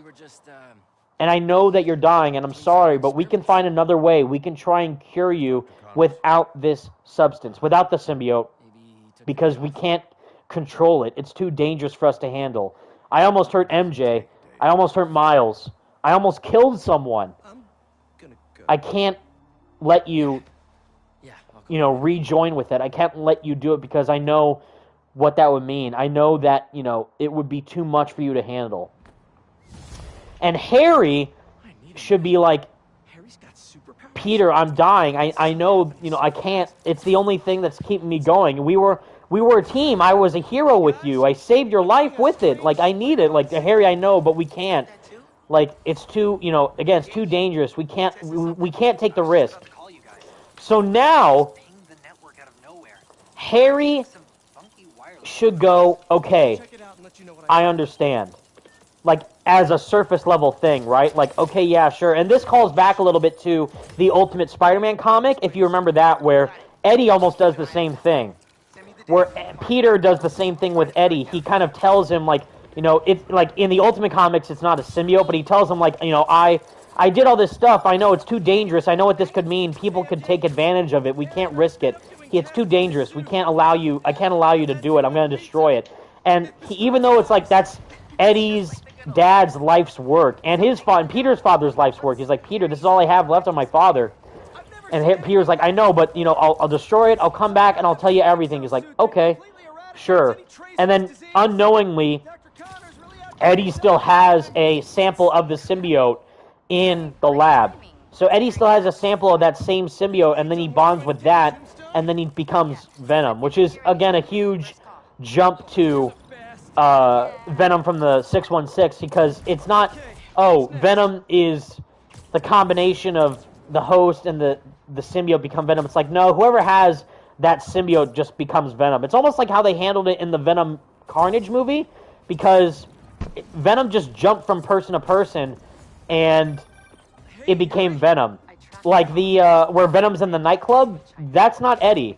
Like, like that whole scene, that's not Eddie. It's just someone else. Which I don't like that scene, because it's just like, what are we doing right now? Like, it's such a weird scene. But there's that, and I already find that strange. But it's like that, right? So in the Ultimate Comics and in that Venom movie, it's like anyone who has the symbiote just becomes Venom. Like that homeless guy, when the symbiote and Eddie were fighting in the apartment, it just jumped out and then it got that guy in the street, and then it just destroyed Eddie's bike, and that guy was Venom. So that was already like a weird like decision for them to do with that. Like, I get it, but I'm not a fan of that choice. So that's my whole point. So in this version, my rewrite is it could have been a callback to the Ultimate Comics, where it's like, Harry, I know the suit healed you, but it's a symbiote. It's an alien. It's uncontrollable. It's too dangerous. I can't allow you to have it. So there's that moment. And Harry should have said, okay, yeah, sure, Pete, fine. I understand. And then Peter should say, okay, good. I'm going to go get Dr. Connors, because, we're going to go and come back and we're going to destroy the symbiote. So just don't go anywhere. We'll come back. We're going to destroy the symbiote. We'll find a way to heal you without the symbiote, okay? Cool. So then, I think it would have been cool if now, which I wanted to see since, like, day one, is we got to play as Venom, which is amazing. I think to add a bit more emotion to that is if we played as Harry, sick Harry. So if Harry was sick with the cane and everything, I think we should have gotten a moment where we play as him with that, and we see his perspective of him being sick. It could have either been during that it could have either been during that mission where, Peter goes and he confronts him in the black suit, like, I'm the hero here, not you, and see Harry walk to Norman and see, like, Norman talking to Peter, and be like, you've been like a son to me, I'm so proud of the man you become. So that would have been interesting if we saw, like, that perspective of Harry, like, if we got to control sick Harry walking around during that mission and then get to the Venom part. But I think, again, for my rewrite, I would have loved it if Peter, like, kept the symbiote in the tank, where, like, that green tank with the gas where it was coming out, almost like the Green Goblin chamber tank from Spider-Man 3. It looked like that. So I think it would have been cool if Peter came into the Oscorp building, he kept the symbiote in that tank, and then Harry walked in. So Peter, like, put the symbiote away in the tank, and then Harry came in and said, Peter, like, oh, you got off, my hero. And then Peter described it was an alien. Then Harry would say, okay, I understand. So Peter should have explained to himself to Harry, like, yeah, it's a symbiote. Dr. Connors told me this. And, like, Harry's like, but Peter, I need it to survive. I don't care what it is. I still need to, I don't want to die. And it's like, yeah, I get that, Harry, but we got to find another way. There's a better way to do it than just this. Who was the man who helped Spider-Man? So my rewrite is Giving me not good flashbacks. have Harry be controllable during that moment when he's sick. So then the player understands just how sick Harry is. Like, what if he's not able to, like, move or walk even, like, a normal speed? Like, what if he walks super slowly with the cane? He can't even stand up straight. That's how sick he is. So the player would then feel the sense of urgency, like, man, Harry really does need the symbiote back. But then, if you walked around, like, just in that room, like that lab room, there should have been stuff like, maybe, like, pictures of Harry and Peter and MJ and maybe Norman, like, going around that you can interact with, and Harry could be mad, like, maybe throw him across the room or something in a fit of rage, like, oh, like, my dad threw me away, he probably thinks I'm dying, he probably cares more about Peter than me at this point. MJ, whatever, she's just a fan of Peter, she's not really doing anything to help me, or whatever, like, yes, Bulldozer, exactly. Imagine the haptic feedback. I was just about to say that. Like, imagine what the controller could do. You already feel the rage of Peter in the black suit and the symbiote, and same with when you're playing as Venom and everything. You feel every single punch and takedown that you do as Venom when you're playing as that. That'd be cool. Yeah, imagine the opposite. Like, imagine if you're walking around and you feel like, I don't know, like Harry's heartbeat or something, or like, you know, like a sick, like, boom or a bump in the controller, like Harry's heartbeat slowly going down or whatever, or that, and then that'd be cool. And yeah, like, Harry's like, okay, I understand, I can't bond with the symbiote again, Peter, fine. So Peter would leave the symbiote into the tank room, then he would try and go to get Dr. Connors to try and destroy it. So Peter would leave the room, he would then leave Harry and the symbiote in the same room by themselves. So Peter would be gone, Dr. Connors would still be trying to get, you know, up to the building and trying to, you know, destroy the symbiote. Meanwhile, Harry would just be in that room by himself with his own thoughts and his, you know, sickness.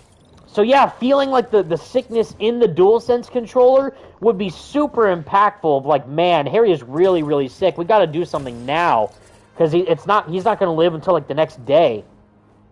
And that's pretty much what it seems like he's doing. Like Harry had the suit off for, like, a couple days, from what Peter said. Like, Peter said, oh, you know, Miles, these last few days, I'm sorry. So that implied that Peter only had the symbiote for, like, 3-4 days max, maybe even 5. And through that, like, time span, Harry is literally using the cane again. He looked awful. Like, visually, his skin was pale. He looked super sweaty. He looked incredibly frail. Like, it feel like if someone pushed him, like, just poked him, he would fall over and keel over and die. Like, that's how sick Harry was. So my whole point, and again, oh, why would we play as sick Harry? That's dumb. You play as Haley of all characters. So I don't think it's crazy to think that you could have gotten the scene where there's no excuse, exactly. And here, young Peter. That was the other character I was trying to think of. Like, I know there was another character, young Peter on the bike. And young Peter during the high school flashback. That's I love these sequences. So I think it'd be cool if you played as a sick Harry in that room, the symbiote's there, Harry's doing everything to not bond with the suit at first, because, yeah, Peter just told him it's an alien, so, yeah, maybe I shouldn't bond with that thing. But then, yeah, Harry's, like, walking around, and then he comes to the conclusion, like, whatever, the cure that my dad's working on is not going to work, Dr. Connors isn't going to help me, there's nothing else that can be done to save me. The symbiote's the only option. Everything. So, the symbiote's the only option. That's my only way to survive. But Harry should not be mad at Peter. Like, oh, well, okay, he should be both. He should be mad at Peter for, you know, hoarding the symbiote suit away from him and refusing him to let himself get better again. But wouldn't it have been cool if simultaneously, and again, this goes back to the indication of choice. It should have been a choice, a willingly choice, a decision that Harry chose to reunite with the symbiote again to, you know, get better. But again, now this time, he's aware that the symbiote's an alien. It bonds with its host at a subcellular level, like what Dr. Connors says to Peter, and Peter told Harry about this, again, in my rewrite. So what if, and I say all that to say, what if Harry was mad at the symbiote for leaving Harry? So Harry would then know what the symbiote is, because under that whole time, he's under the assumption that it is a exosuit, like a AI exosuit healing him from the ground up, you know? Not knowing that's an alien, so like, wait a minute, what if, so now I'm speaking from Harry's POV. So before I said, like, Harry, it's a symbiote, you know, it's an alien, it feeds off its host. I can't allow you to, you know, reunite with this thing, it's too dangerous. You'll lose yourself like I did. Like, all that should have stayed, but then Harry should say, when he's alone in the room by himself with the symbiote, Harry should have said, so what, you're alive? So that means you left me for Peter? What, am I not good enough for you? Is it because I'm sick and dying? Well, guess what? Peter didn't want you either. He got rid of you. You weren't wanted. Guess what? I need you. You and I, we need each other. Imagine that, dude. Imagine if the we part came from... You see what I'm talking about? Like, imagine if they say, like, oh, so Harry, he's sick, he's dying, he checks around, like, that lab area. Maybe there's, like, some other science stuff that he looks up on file or whatever. There's no sign of a cure. There's nothing that could cure him. Not even the G serum that Norman's working on. Whatever. Like, Harry, like, we wouldn't see it's called the G serum because that would be saved as the post-credit stinger. So he's screwed. Yeah, so Harry is seeing all the options. He's screwed. Nothing Norman's working on is working. Peter has no clue what's going on. Dr. Connors doesn't have any idea. The symbiote is the only thing left that Harry needs to live. So, what if Harry is, again, he has this vendetta against Craven and Peter, obviously, because of, like, you know, we want to heal the world, Pete. Join me in my mission, because we need each other to heal the world. We can save the world together. I don't want to kill you, but if you don't join me, I'm gonna get rid of, like what Brian Atar said, like, if you don't join me, I'm going to get you out of my way. And we get that, and it's a great twist on the Venom narrative. But again, the birth of Venom is such a interesting moment. And we have seen it where in the 90s cartoon and even in, you know, the, comics originally, it is an accident, you know. And that's why I say, you know, Venom is Spider-Man's greatest failure, because Peter shirks the responsibility of too much power and all the strength and overwhelming, you know, life and you know, reveling that Peter has with the overabundant amount of power that the symbiote provides him and allows him to let loose. And then, yeah, in the comics, like, once he gets it off in the church, it then drip feeds onto Eddie, not knowing that Eddie is there. And in the 90s cartoon, like, Peter just kind of forgets about Eddie, like, oh, yeah, Eddie was there because I said he was going to be the main course. And, like, the check's in the mail, baby, you know, like that, like the slide. Love that when he's talking to Shocker, but with Eddie is like, and you're the main course, because he's just going full Bully Barnes on him, which is amazing. But imagine then, instead of it being an accident, it was on purpose. So Harry is in that room. He sees again everything. There's no cure that Norman's working on that could work. Peter has no idea what to do. Dr. Connors has no clue what to do. Oscorp has nothing on file that can save him. So he goes back to the symbiote. And now with this newfound knowledge that Peter told him about, yeah, it's a symbiote. It's an alien. It's not from this world. It's out of control. It's dangerous. You can't control it, Harry. We gotta get rid of it. I know I'm sorry, but I'll do everything in my power to help cure you. And Harry's like, okay, I understand. Okay, cool. I'm gonna go grab Dr. Connors, and we'll figure out a way together. So now, what if Peter was left... sorry, I keep mixing up Peter and Harry. What if Harry was left by himself in the Oscorp building? And yeah, he sees the symbiote in the tank, ready to be destroyed. And he's like, what? So you're an alien? You're alive? So that means you chose Peter over me? What, because I'm not healthy enough or I'm not strong enough? Well, guess what? He didn't want you either. He got rid of you. You and I, we need each other. You need a host to survive, and I need you to live. We need one another.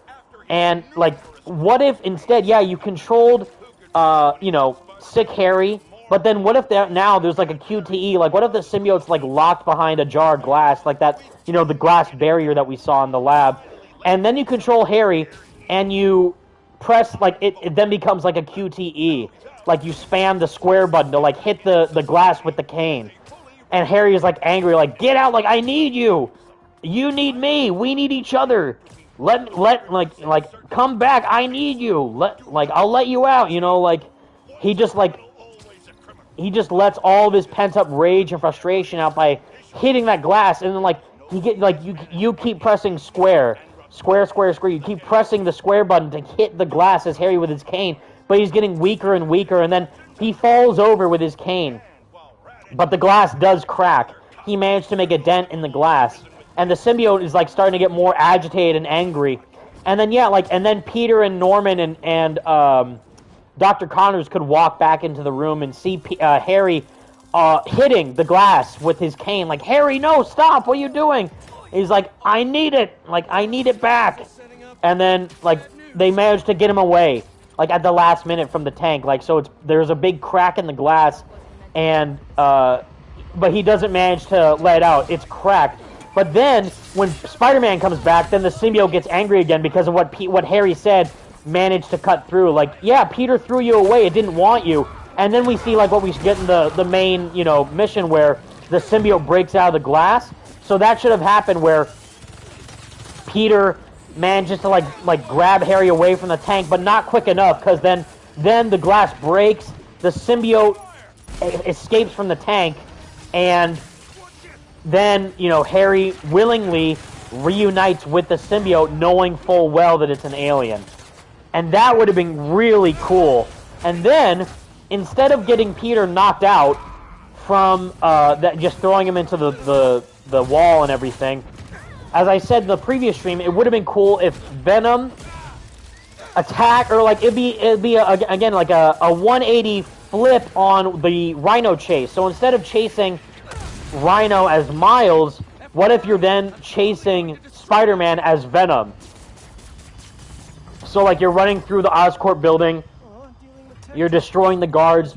Harry would have thrown Peter through, like, the boxes and the wall of Oscorp, but then that shouldn't have knocked out Peter. Instead, he should have woken back up and say, Harry, no, stop! And then, chase through the Oscorp building while you're fighting as Venom, while killing people pretty much, and then Peter in the background trying to stop Harry, and then failing, and then Harry could throw Peter to the side, and instead you see Harry causing all this chaos. Miles sees the news, like, what the heck just happened? Like, Harry, he went crazy, he rebonded with the symbiote, and then after fighting Kraven in Times Square, both Peter and Miles should have shown up in Times Square to fight off against Venom. Then, it would have been cool. That's where you get two boss fights. You get a fight between Kraven as Venom, and then you fight Spider-Man as Venom. Both the Spider-Man. Then they both lose. And then you come back later, and that's why Peter needs the anti-Venom symbiote to stop Venom. And then Miles gets his, final blue bioelectric Venom power from Mr. Negative, or interacting with Mr. Negative, to get, like, a power-up against, fighting Venom at the last second. And then, again, it's all about the choice. So I think it would have been a cool way to, again, allow the player to engage even more as Venom, is to become Venom. So, you see, like, that side of Harry getting sick and not knowing what to do next and feeling totally helpless and weak. And, at that point, just do whatever you can to reunite with the symbiote to heal him, knowing full well that you would become Venom in the process. And then, Spider-Man, both Peter and Miles would lose the fight against Venom in Times Square, and then Venom would go off again to the grave, his mom's grave, and then execute his whole heal the world plot. And that's how I would rewrite Venom, just for those scenes. It's a lot to pick apart. But I think the added little notion of the choice that Harry could make to purposefully connect back to the symbiote instead of it just being like an accident at the end of the day. Would have been really interesting to see. We shouldn't have to wait much longer. Nah, right. That is like Evan now basically just like discover a brand new like what if scenario in the story of Spider-Man 2. That'll do. When we find their Maybe boss, how will we know it's their boss? I don't know if Franco's still here, but maybe we get like a Ghost of Tsushima Yeah, style director's cut, or like the Persona 5 Royal PS5 edition where it includes all the extra DLC. And director's That- cut. And a director's cut, please. What games are there? Like I'm trying to think. There's Ghost of Tsushima. There's Death Stranding. Which other games have director's cuts? There must be more. Up here. Actually, those two only. I think it's just those for now. Didn't I? I feel like I made a video a while ago. Weren't they interested in making more director's cuts? What? A year and a half? I don't Yeah, know. but Like, would Royal count I- as a director's cut? Like, would Persona 5 Royal count as a director's cut? I mean, I guess because it does include stuff that was not in the original game, so it does kind of count as a director. Yeah, like, Royal is like a whole other game, pretty much. And Ghost of Tsushima, I have the director's cut for PS5. That is, I guess, the same vein, because it's really just the Iki Island expansion. Yeah. Because it's Yeah. that serves as an epilogue to the game's story. Because, spoiler alert, you find Jin's father's killer, which is pretty nuts. I guess even Burning Shores, And I bet forcing it like Horizon Burning Shores, is that a director's cut? No, that's more DLC. Yeah, so it's like, That's more like an what? expansion. That's what I'm saying. But then, what qualifies as a director's cut? Because they did that with Death Stranding as well. Like, there was that whole DLC thing. Wait. Yeah. By the way, did you Yeah. guys know this? There was a newspaper in this sequence during the Flame mission with Sandman that you can interact with as Peter. Yeah, I saw that, yeah. Yeah. There's all these cool things that still people don't seem to really pick up on during their playthrough. See, like, I here actually too, did look not about even this. notice that. There's an audio log here. Did not even notice that. That's insane. Let's see, comments. Brooklyn Spider 42. Troyo Boyo 17 came up with an idea for Harry to come with up the name of Venom. Early in the game, he called the suit Venom as a reference to actual venoms being used in medicines to heal people. That would have been a great way for him to get the name. That's interesting. And I guess the same thing can apply to anti-venom, because it's like, then it's almost like a parallel of that. But I think I still need, like, the official script book to release for this game, because they had the script book for Spider-Man PS4, and I don't think they did one for Miles, but they did do one for the first game. I need one to release for this game, because I want to interview someone, either one of the writers or Tony Todd or someone, asking them, where does the name Venom come from? Because I think my reasoning is still the one that makes the most sense, where, again, it's Harry takes Craven's words he takes it to heart, and so does Peter in the symbiote, and that echoes back to what Craven said during their big fight, like, I see what you are, you're death cloaked in beast flesh, I see your true form, I've never felt such pain.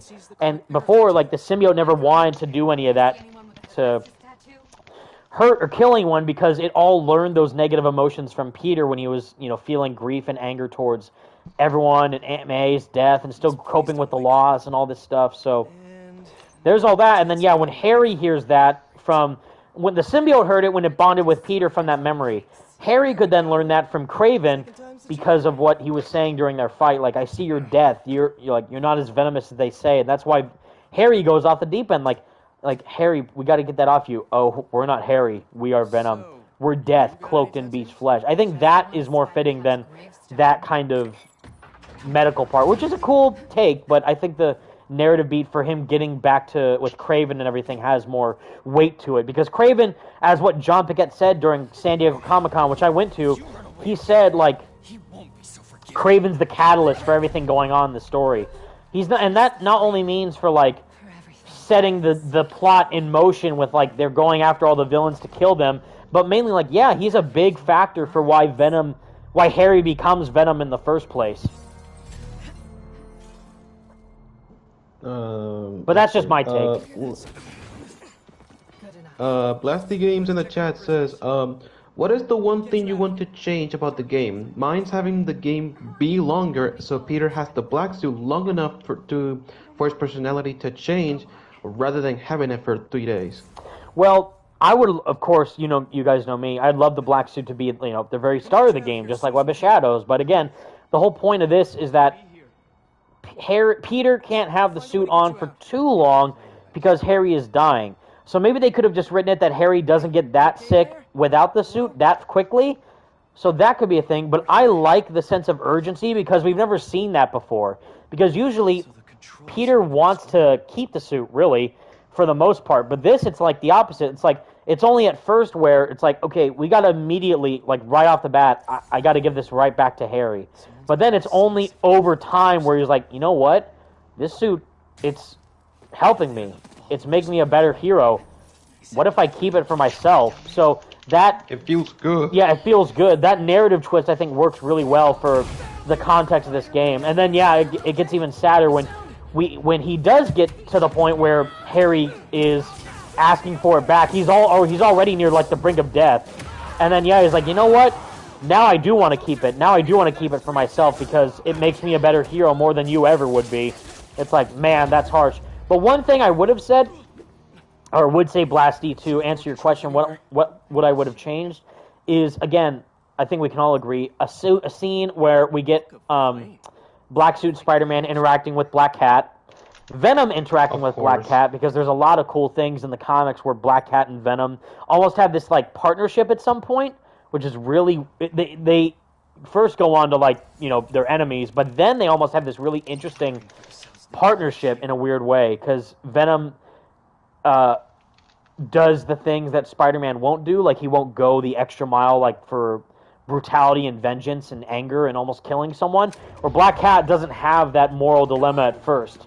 So that's why she ends up teaming up with Venom at some point to tackle like a bigger threat, like Carnage, I think it was. I think that was during the Maximum Carnage story where like Venom beats up Black Cat to a pulp and then later on they team up with each other? I forget, but there's a lot of cool dynamics there between Black Cat and Venom, and of course Black Suit Spider-Man and Black Cat. So that would have been one thing I would have seen. Another thing is another minor rewrite to the scene where like I'm the hero here, not you. Weirdly enough, in that scene, and I mentioned this to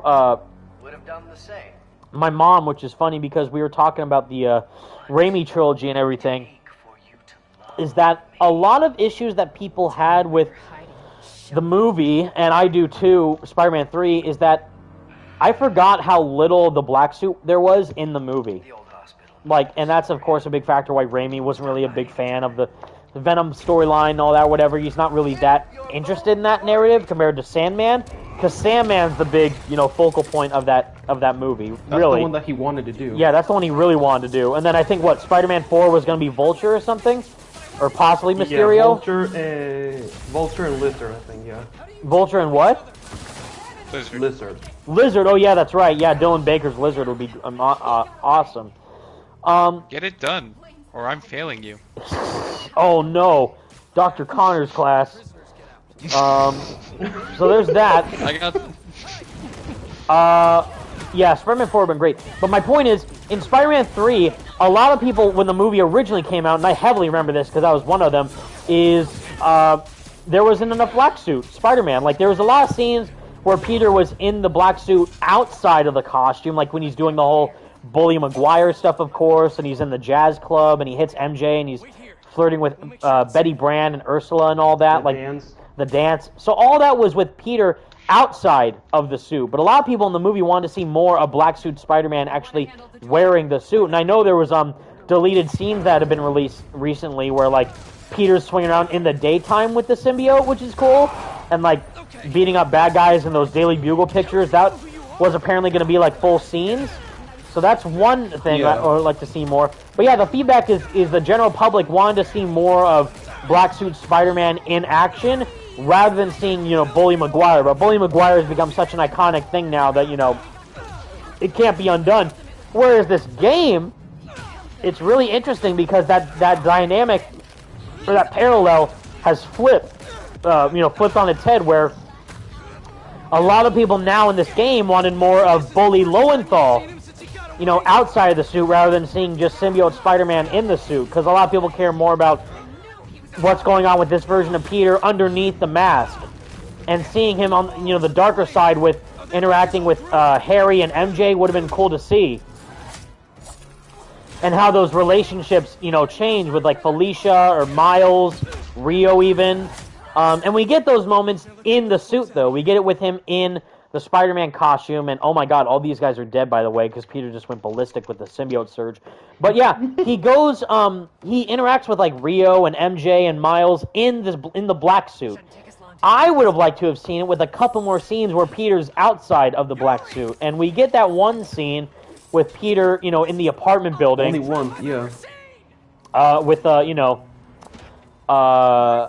Harry and MJ, where he's like, "I'm the hero here, not you." It's weird because Peter first says that to Harry as just like a side dig. He's like, "Oh, why don't you pop some more pills and say what you're really feeling?" Like, my god. Like, first off, amazing line delivery from Yuri. I think in that scene, like, a little tiny thing I would have added is, how he just points at him? Like, he's like verbally abusing him. Like, like, "You're sick, you're weak, why don't you pop some more pills, loser?" Like, pretty much saying that. What if, I would have liked it if, Peter, shoved Harry.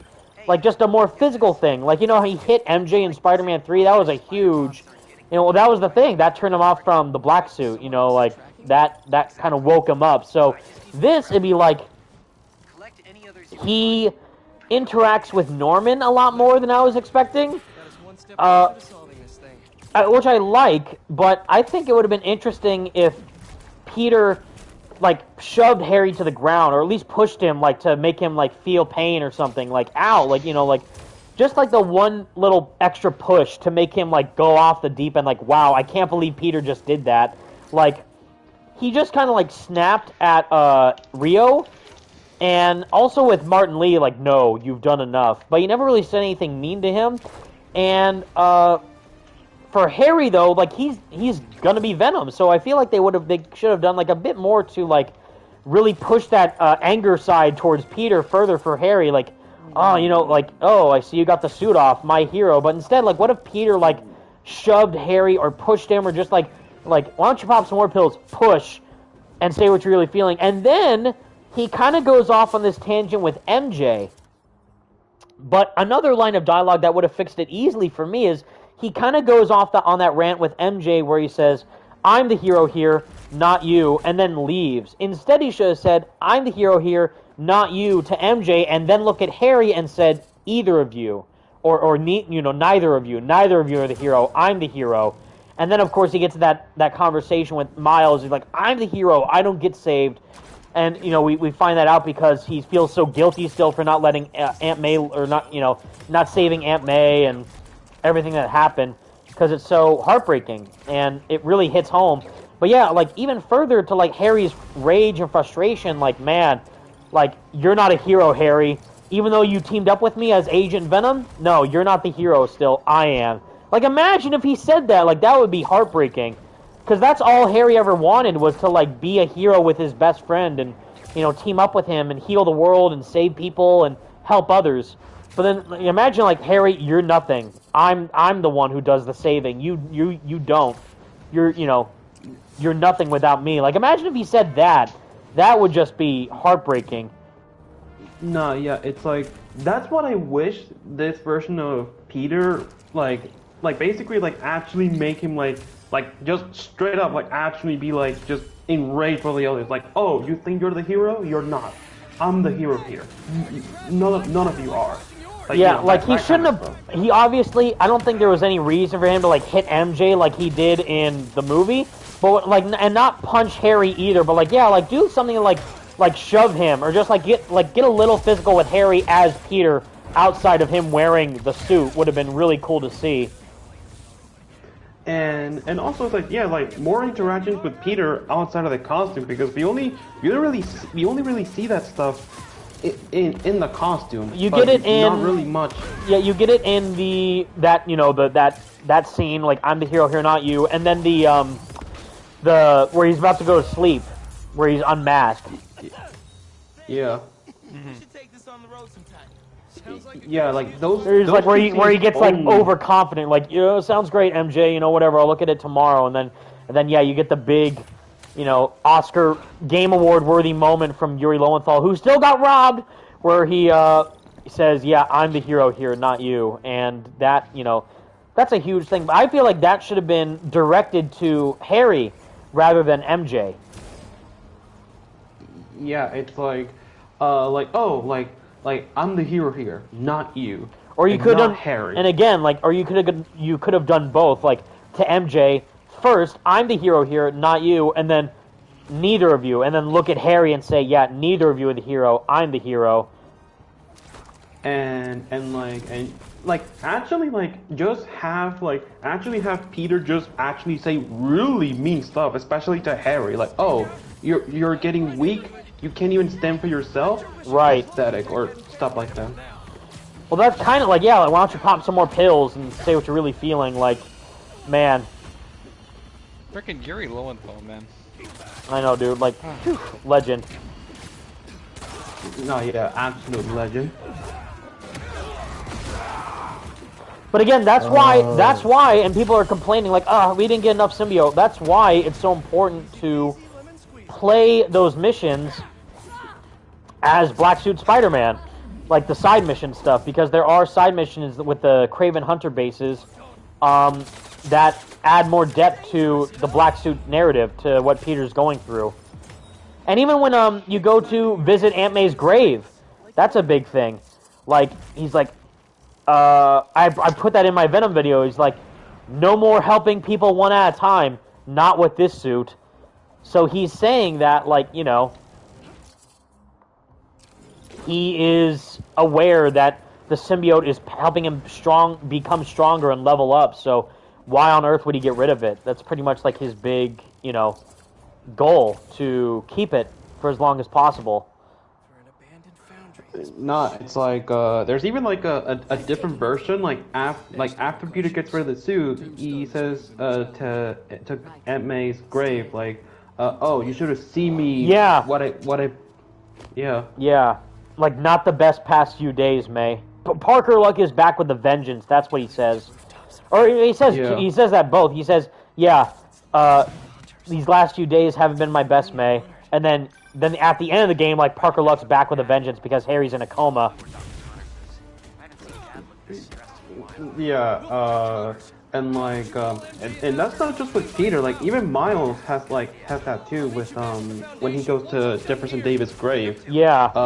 Where he's like, I'll find him, Dad. I'll find Mr. Negative. Right, and that's all Miles is thinking about that entire time. Yeah. That is not what we're calling ourselves. Nico77 says, look a little Osborn Jr. Gonna cry? Yeah. Look at little Venom Jr. Gonna cry. Venom Jr., bro. But yeah, like, and again, that's all, you could all say, missed opportunity, this game sucks. It's like, why are people not thinking about all the pros that the game did do? Like, have we ever seen Miles chase Black Cat through the city while using Doctor Strange portals? No. Have we ever seen Venom with wings fighting anti-Venom Spider-Man before? No. No. Have we ever seen Kraven and Venom fighting in Times Square? No. Like, no. Why are people are so, I don't want to say ungrateful because that comes off as mean, but just like they're so unwilling to look at, the good side of things. They're just always focusing on the negative, and it's like, there was that thing on Twitter you probably saw, Franco and Ghosty, of that guy from Insomniac who follows me, who's awesome, Liam Murphy. He's one of the cinematic animators from Insomniac. He posted that little 15-second Venom clip of him jumping throughout the city. Mm-hmm. Like that little test animation of Venom going through the city and jumping on cars and all that. Like, so two things. One, there's a chance that could always come back in the future. If you know, you know. Second is it's a test animation, so obviously they're gonna go, you know, refine it over time. And we did see that even, if you think about it, in the game where Venom is, by the way, cool. Black Suit Spider-Man and Agent Venom teaming up. This combo's sick. The scene in the game already exists where Venom jumps around the city after killing Kraven. He like it's kind of hard to see, but you know he does jump from like off the billboard, off the wall to go to his mom's grave. But that still is in the game, just not as a big thing. But again, there's always a chance that could come back. If you know, you know. But two is that they're acting like we didn't get all this other cool stuff with Venom in comparison to that. Like we got him with the wings, we got him with the symbiote hive, we got him with, you know, the jumping mechanic, like in the Oscorp mission, like jumping from the platform to the platform. He uses like the symbiote tendrils off his back to gain momentum. Like that's awesome. And the other thing is, my biggest pet peeve with Venom is what Marvel vs. Capcom does, and what seemingly that animation was going to do, where he just becomes a blob. Like, there's a person inside there, and I guess more accurately is Spider-Man Unlimited. If you guys seen that cartoon, there's a very clear scene where both Venom and Carnage are trying to hop on the rocket that John Jameson is in, and instead of, like, you know, opening a hatch door or, you know, going in physically, they just ooze through like an air vent or whatever. And it's like, you know, like the giant 6-foot-tall, bulky Eddie Brock and the super skinny, lengthy Cletus Cassidy. You know, there's people in those symbiotes, right? So it's like, that never made sense to me on like how they just become a liquid. So that's what that animation looked like. It's just Venom being like just a straight up liquid monster. And that's what Jacinda Chu even said in San Diego Comic-Con, where it's like they had to find that balance between like a liquid and a solid, because at that point, if he's too gooey, then he just comes off as like an oil or a liquid. So they had to find that balance, and they did a great job in this. Yeah, it's like the people don't really focus on like the good aspects of the game. They only just want to focus on like, oh, they didn't do this. Yeah, they're angry that they didn't get the game they wanted. Yeah. And it's like, yeah, did I want, you know, Web of Shadows 2.0 meets, you know, Ultimate Spider-Man? It's like, you know, do you want them to just retread old ground over and over again, or do you want something new and different? Again, like, did you, like, oh, we didn't get a Venom chase sequence. Yeah, but we got a freaking scene where both Peter and Harry are teaming up in Spider-Man and Agent Venom. Like, right now, like, what are we talking about? Like, people are just complaining about the weirdest thing. We do until we don't. And either that, or they just want everything to just be like, just do the same thing. Yeah, they don't want change. They want every single thing to be the same. Yep. Yeah, exactly. Oh shit, Michael Can Syndicate got a super chat, says, thank hey, you. Evan, hey Evan, love your videos, essay on Venom. Always love these type of videos. Keep up the great work and showing your passion. Thank you so much, Mikhail. Yeah, for those who don't know, Mikhail is an old, long-time subscriber of the channel who also helped make awesome thumbnails for the Spider-Man Friend or Foe Radioactive Replay when that came out way back in the day. But good to see you around, Mikhail, dude. Hope you're doing well. Thank you, buddy. I really appreciate it. Thank you for... I'm glad you enjoyed the Venom video. I'm happy you liked it. I put a lot of effort into it. Can we just a moment of silence? That Radioactive Replay has been dormant for basically like years now at this point. But we've done everything. The only other game that I would have done Radioactive Replay for probably is Ultimate Destruction. Yes, sir. Yeah, Franco already knows, is exactly that. Incredible Hulk, Ultimate Destruction, and maybe since 2018. And maybe the Ultimate Alliance games, but I prefer more like the story bait, you know, like the single player action adventure, open world, possibly linear story based games rather than like Ultimate Alliance style game. I like Ultimate Alliance, but not as much as those others. But yeah, I have Incredible Hulk Ultimate Destruction, and we need to do that for sure. One of these days. Make it one day happen, man. One day, whenever they announce a remaster of it or something. Well, I mean, Microsoft. if they ever do a remaster. Please, yeah, because they own Activision now, I hope. Come on, Phil Spencer. Oh. And, what you want to do. Danielle Anzaldi says, and Batman Begins. Yes. I love that game, and I have it still on my PS2. That's a really good Batman game. Without it, Yeah, I have it honestly too. think, without that game, I don't think we would have gotten Arkham Asylum. That was like the blueprint for what a Batman game of that scale could look like, and it was really good. I love all the fear in that game, like you got to build the fear meter to interrogate a guy. Like I love that. Yeah, it's ahead of its time. Honestly, and it focused a lot more on the stealth mechanics than like the combat. Like there is good combat in it, but the stealth was the big thing. Yeah, well, I mean, we're talking about like freaking Batman, so of course, like stealth was going to be like one of the main aspects of that game. Right.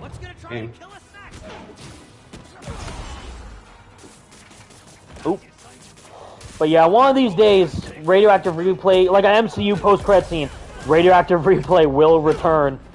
One day. One day. One day. We're gonna storyboard it. We're gonna storyboard the idea. Exactly. It's like, would this count as Radioactive Replay for Marvel Spider-Man 2? But I guess not, because I'm live streaming rather than like, doing a full-on series, so one of these days. Oh my god! And also they're just gone. And also, it's like that's also what we did with the first game in Miles Morales, where he just like live streamed his playthrough of the game, but not actually like an actual like reactor replay of. Which games? The first Marvel Spider-Man and Miles Morales. Yeah, that would be. I guess that could be a good one to replay.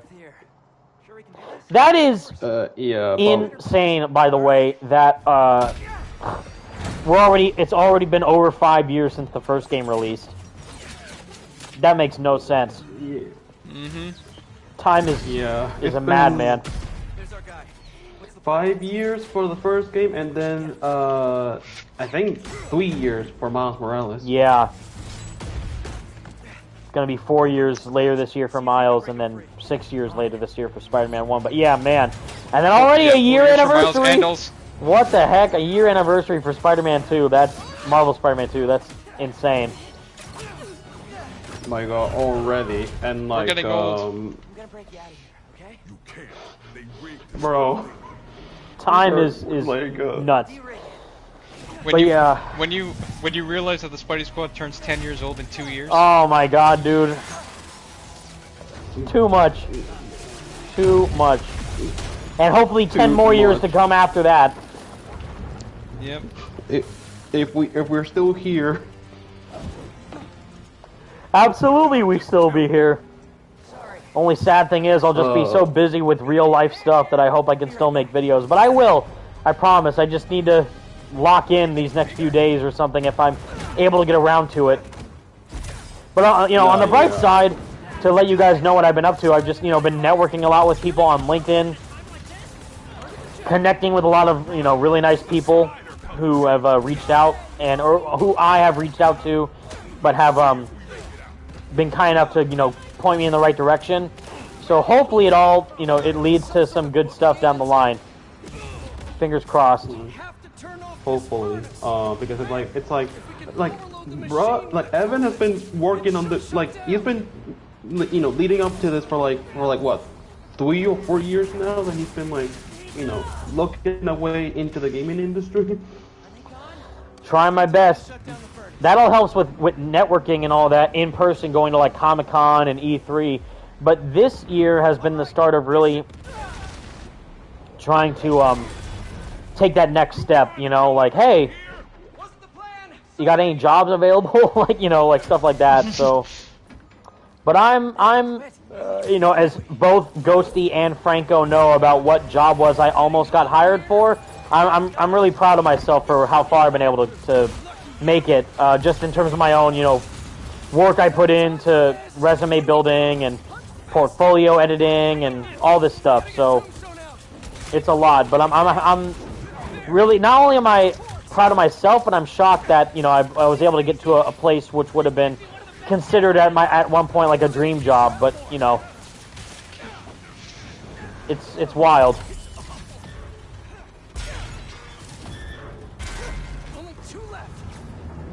But again, for all your Insomniac'S Spider-Man needs, I got your back, trust me. Whenever they announce something new for a DLC or a game or Wolverine or anything, I got your back. Any Marvel games. Blasty, Why do you you want to want work here? I need money.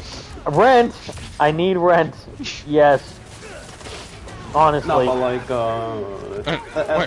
why should we hire you for this job? Because. Or yes. There was a hilarious video I saw on LinkedIn a while ago, and it's like, it was this guy pretty much breaking down the current job industry in 2024 in like a joke, almost like Caleb City style video where he's playing himself, but it's like two different versions of himself.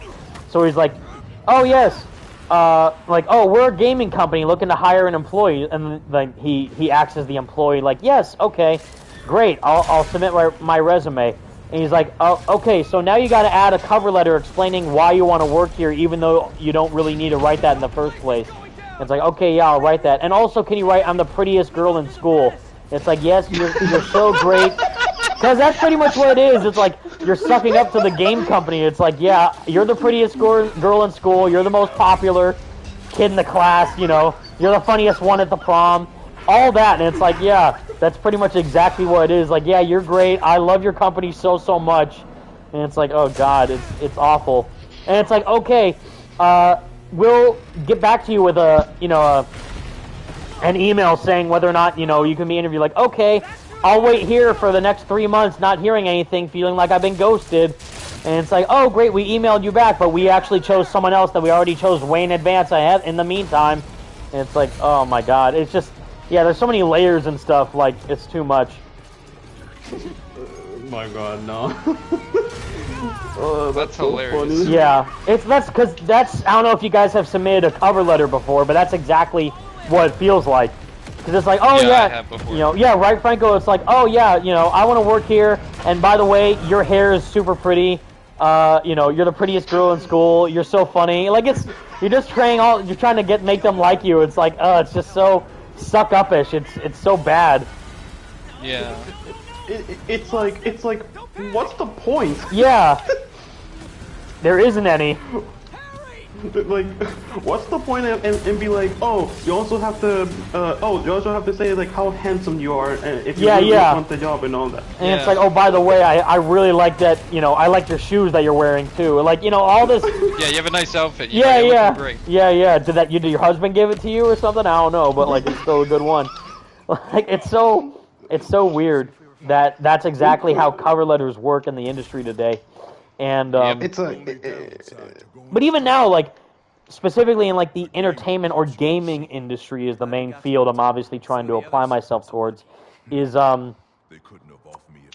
really bad now with all layoffs and everything. So it's like two things.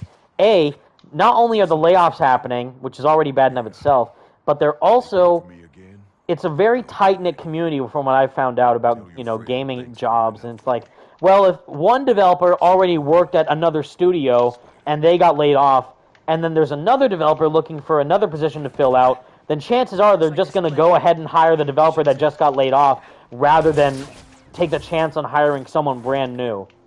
So that's the first thing. The second thing is that, oh, by the way, black suit action. Love seeing this. But yeah, seeing that in a job industry is really odd to see. Internships, my second point is that internships are not internships. Internships nowadays are just lower level jobs because they expect the intern to know everything already going into the internship to do the job seemingly in a perfect level. So it's like there's no room for error, but also it's like there's no room for growth. Because it's like, okay, yeah, I just graduated college. I have a 6-month gap to apply myself for this role, which, by the way, I only have 1 month left and still haven't found any internship role available to take me yet, which sucks. But, yeah, it's like, yes, I do this, and I have these skills, I got my degree, I can do this job. Like, oh, great, well, do you have, what they ask for in the resume, do you have experience in the field, or, experience in this position? And it's like, no, because I don't have a job. Why do you think I'm hiring for an internship in the first place? So it's like, that makes zero sense. No, yeah, it's like isn't the point of like an internship to just basically what's the point of an internship? Say again? So what's the I'm not I'm not an expert on this, but like what's the point of an internship for someone who wants to get into the gaming industry and all that? It's just like an entry-level position. So if you get an internship, you're not technically working full-on for the company. You are working at the company, but it's not like a full-on job role, official contract role. You're just there to learn and pretty much help out when needed. But if you're there, long enough and you do a good job out, then that can lead to a actual full-time position. So internships are pretty much not full jobs. They're, yeah, exactly, yeah. Nico77, we're looking for a 25 years old with 10 years of experience. That's pretty much exactly it. Yeah, at that point you're just looking for a job candidate. You're not looking for an intern. You're looking for someone who can fill up the role perfectly. So when you're doing an internship, yeah, you do technically work for the company, but you're not on the same level as, say, for example, an animator or a producer or, a Brian Atar creative director or associate animator or community manager or social media marketing manager or whatever. Anything like that, that is a full-time role. Internship is yeah, I can do that, but learn at the same time. And you're not fully, you are in the company, but you're not fully in there on the same level as, a full-time job. So yeah, an internship when they're, yeah, exactly. You're looking for a brand new college graduate who's in their mid-20s, or early to mid-20s, who just graduated within 6 months, which, by the way, 6 month meme, haha. So you're doing all that, and yeah, do you also by any chance have experience in the field of this position anyways? It's no, because why would I if I'm looking for an internship? At that point, you're just looking for a job candidate, so it makes zero sense. So yeah, that whole dynamic when it comes to job searching is monotonously insane and stupid and dumb, and I hate it, and it should just go away forever and not be a thing. And how lucky have you been with internships so far? Well, remember, I got that one offer, but they went with someone else. So I almost got one. But yeah, no, not fully accepted yet to any of them, unfortunately. But again, it all has to do with the current state of the industry. It's an experience, and also again, the whole applying thing, which take this to heart, kids, and everyone in the chat. That's a life lesson from Evan Falarco. Here's a life lesson, which I'm pretty sure it should be common knowledge at this point, but some people don't know this, but it's true. Take this to heart. It's not about what you know at this day and age, it's who you know. And I hate that, because it's almost like a numbers game. It's yeah, I met this guy, and I know this guy, and this guy knows me, and I'm this guy's cousin, who's this guy's jander's friend. I know all these guys. Oh my God. But yeah, but because of that connection, yeah, you can hire me. And funny enough, not only did I learn that just on personal experience, but also, way back in 2018, I actually interviewed at the time, who sadly doesn't work at Game Informer anymore, but it's on my channel, I interviewed the senior editor at Game Informer, Andrew Reiner, who, if you guys don't know, he did the main cover story for Spider-Man PS4. And I met him in E3, and he told me that, during our interview, that, yeah, it's not really about what you know right now. It's about, the interconnections that you have in the studio about who you know. So that's really upsetting because it doesn't really allow new coming, interns or employees or whatever to take a chance on their work.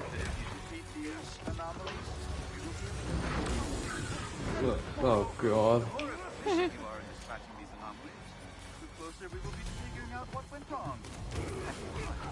I'm debugging code by fighting these weird green skull dudes? Okay. But yeah, just keep at it, and that goes for anyone out there right nowadays who's looking for a job. It's just about, like, give it your best shot. Don't feel disheartened if a company that you really wanted to work for either isn't hiring or you got a rejection letter or something. It's all about the right time and place, which sucks nowadays because, people are really strapped for cash. But what matters is that you gave it your best shot and that you shouldn't put yourself down if things didn't work out. Like, oh, am I the problem? Like that Simpsons meme. No, it's the children. They're the problem. I'm not the problem. But in a way, it is kind of like that. Like, you're doing everything you can. If you graduated from college, that's more than enough. It's just about, like, networking with the right person, having them be willing enough to give you a chance. That's all a factor of it, which sucks, but it's important that you make that jurisdiction or, distinction that you are giving your best shot within all of these, roles that you're applying yourself to. No, yeah, it's like, well, that is if you get lucky, and also just knowing how the gaming industry is doing right now, which is not good. Yeah. Nope. Even again, put this into perspective. The best-selling PlayStation 5, not even PlayStation 5 game. The best-selling PlayStation game ever made is Marvel's Spider-Man 2, with the highest selling amount of copies in its first 3 days of launch. 10 million copies sold in less than 5 months? Which is crazy. Unheard of. And great reviews. Even though some people obviously want it to be like a bit better, it's still like, I can't imagine someone saying like, oh, this game sucks. This is pure ass garbage. AVGN, angry video game nerd style. Ass. It's so bad. And no, like, I can't imagine anyone saying that. Like, yeah, like, oh, this game, like, if any of you have seen the Angry Video Game Nerd Spider-Man special video, you'll know what I'm talking about. This game sucks my spider balls. It's horrible. It's horrible. It's horrible. Or, it's a piece of shit. I'm gonna it's shove. a piece of fucking crap. I'm gonna shove this pizza right up your ass, like, like, God, it's hilarious. But holy shit! I wish Spider-Man would deliver pizzas to my house every day. Yeah. What is wrong with these game designers? They can't even make a game out of me because it's effing shit. It's horrible. Like, I love. You have no idea how much I've quoted that video in my early teen years. Actually, when I was a kid, because that came out in 2008. I was 10 years old at the time. Yeah. God, hilarious. Love the Angry Video Game game? Yeah, yes, I do. This shitty ass fucking game is driving me nuts. Like, but how this game can't be shitty? This is see that up there? That's the super bomb. That's the bomb up there. Why can't that bomb look like? Because I'm effing Spider-Man. Like, I love that video so much, dude. Yeah, but it's like, I can't imagine this game having that reaction. Like, obviously. Did I want Venom to do things a little bit differently? Yes. Is there a chance they could still do that in the future? Yes. Did this game suck? No chance. No chance. So that's why I'm saying all that to say, with the job, comparison, Insomniac Games made like one of the most successful games in recent years. Super great reviews, huge amount of sales success, is a PlayStation system seller, had their own PlayStation 5 themed console, and all that, and people from Insomniac still got laid off. Even the community manager, one of the community managers at Insomniac Games, who was awesome, Thomas Hart, who I follow and follows me, he's the best, and he recently, luckily, got, adds to my point again, so instead of him still looking for a job, he is now the community manager at Sucker Punch. So he's working on Ghost of Tsushima probably, and, I want Infamous to come back and Sly Cooper, but please, but yeah, he is, working at Sucker Punch. But he got fired from Insomniac even after all the success that Marvel Spider-Man 2 got. So it's crazy that, even people like that are getting laid off and, not having access to get a new job right off the bat or whatever. If they have to still look for opportunities elsewhere. So it's pretty crazy that stuff like that is happening for people. So don't feel bad anyone else out there who's looking for a job and getting rejected or not finding work in their desired line of employment or whatever. It's a numbers game, and it's hard, but gotta keep at it. But me, I'm just like, and I've been keeping at it for the past 2 weeks, which is why I've sacrificed my channel in the meantime, which sucked. But I'm like, yeah, maybe can I not do this just for like a week or so? Like, just give me a break for a little bit, like, yeah. No, yeah, and also it's just like it's not just through Insomniac, but like pretty much any other PlayStation everywhere studio yeah that Sony owns. So, like, well, even like what's it called? Sucks. The London studio that was at Sony. Yeah. Shut down completely. Like, they're gone now. And the it's people that made Blood and Truth. Yeah, and it's even worse game. because now he's obviously out of the picture now. But Mr. Lion Jim Ryan himself was at the studio. Like, he went to the studio a couple days before it shut down. that announcement, where PlayStation put up that blog post saying, oh, by the way, we're laying off, like, what was it, 7%, 8% of our workforce? And that's like, oh, that's not that much. Like, that is a big announcement, and it is a lot because the entire studio shut down. So it's crazy. So it's a wild time for everyone. So don't feel bad if you're, feeling like mistreated. Everyone is. But just keep trying your best. And know that we have faith in you, so you're doing the best you can. And that's all that matters. Exactly. No, yeah. And also it's not just at Sony, but like other companies everywhere, like EA, like Electronic Arts also lay off like a lot, like what was it, like 700 employees or something? Yeah, some crazy number. Yeah. And also recently Take-Two. Right. Oh my god, Take-Two. Yeah. Even though the CEO said, "Oh, don't worry, guys, we're not gonna go through any layoffs. All right, everything's fine." A couple days later, right. Like, we're good. Oh, everything's good in the hood here. Like, no. And they were like, "Yeah, no, sorry, we lied. We gotta lay off some people." Right. It's business. It's just business. Exactly. The same thing here, like, to go back to what I was saying before, like, oh, people just want the same thing over and over. Like, sorry, have you seen any other Spider-Man game where Miles Morales fights Mysterio? I don't think so. Like, so they're doing new stuff. Like, people are like, oh, I can't believe they didn't do the big Mysterio set piece from Spider-Man 2. Oh, I can't believe they didn't make Venom, like, you couldn't chase him through Web of Shadows and Ultimate Spider-Man. Like, yeah, because it's a different game. I don't know what you're talking about. You're doing different stuff. If you want to play the same thing over and over again, play those games. It makes zero sense why people are complaining about the weirdest things. I mean, like, think back to Spider-Man PS4. People are like, can we get a Lost Balloon for a child? There's a time and a place. Yeah. Can we deliver pizzas? There's a time and a place. It's literally in the Game Informer Rapid Fire video where they asked him, Brian Ninterhart, like, can we retrieve a Lost Balloon? It's like, there's a time and a place, but the answer is no. Yes. He's like, that's what he said, even, which is hilarious. Yeah, that, the 114 rapid fire questions, like Bruce Campbell, like, why is Bruce Campbell in the game? Like, he's hanging out with Pizza Delivery Boy and Balloon Boy. Like the way he said it was hilarious. And that was the video where the legendary meme, Brian, hell no, Intihar began, and also the pointing meme that Brian does too. That began too. Oh yeah, because he doesn't like Joker's point. Yeah, like, that's so good. That's hilarious. Yeah, God, that is iconic. Kind of unfortunate that we didn't get like a sequel to that video for Marvel Spider-Man 2.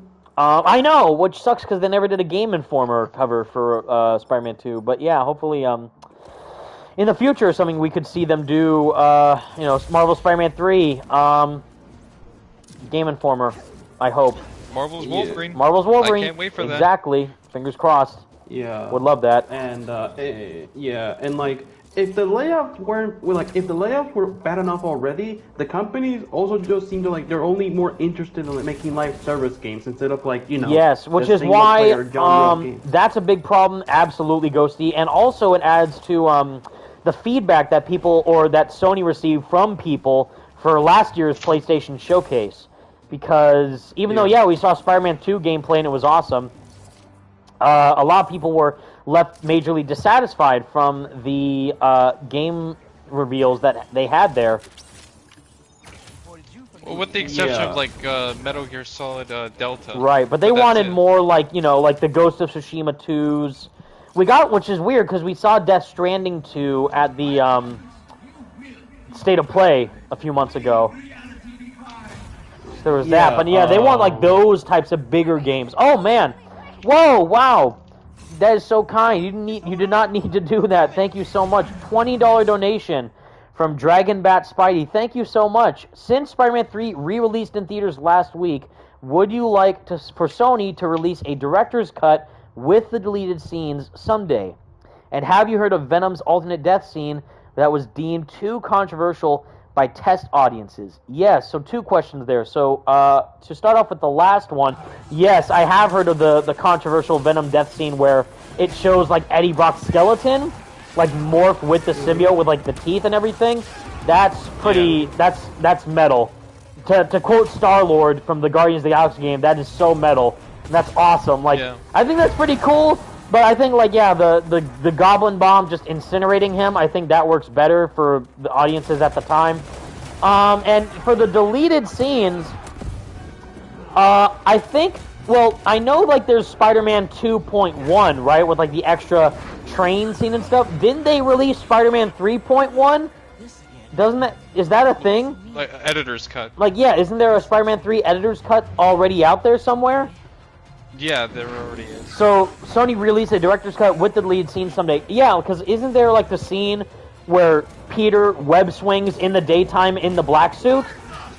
Yeah, and then, like, there's a different take of, like, when he's, like, looking in the mirror and, like, he looks at the shirt and does, like, a jump scare of Venom. Right. Is that an actual, like, is that a movie, like, is that a thing? Or is that just, like, some deleted footage that's just online somewhere? Or is that an actual, like, Sony release thing?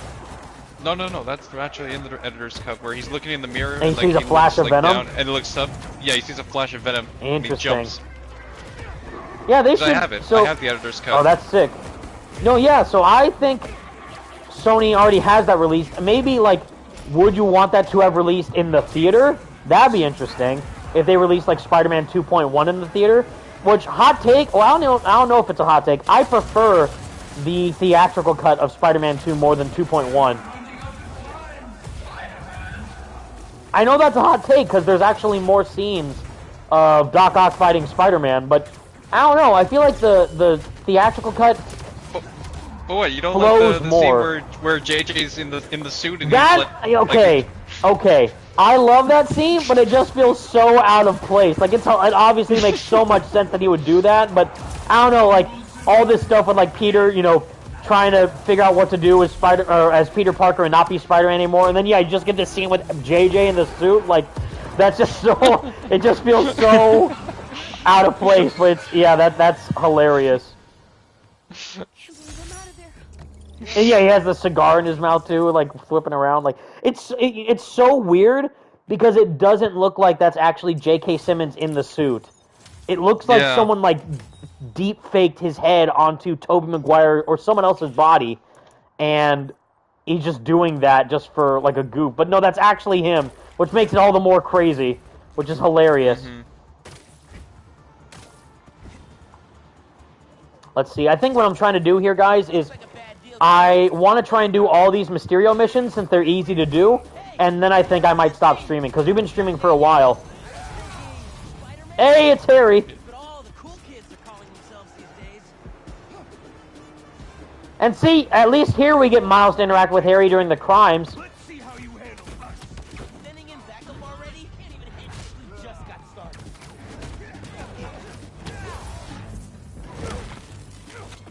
But even here, Miles is like having fun with him and like, you know, connecting with him. Like, hey, you're that new guy, right? But what if he got like jealous while fighting crime with him?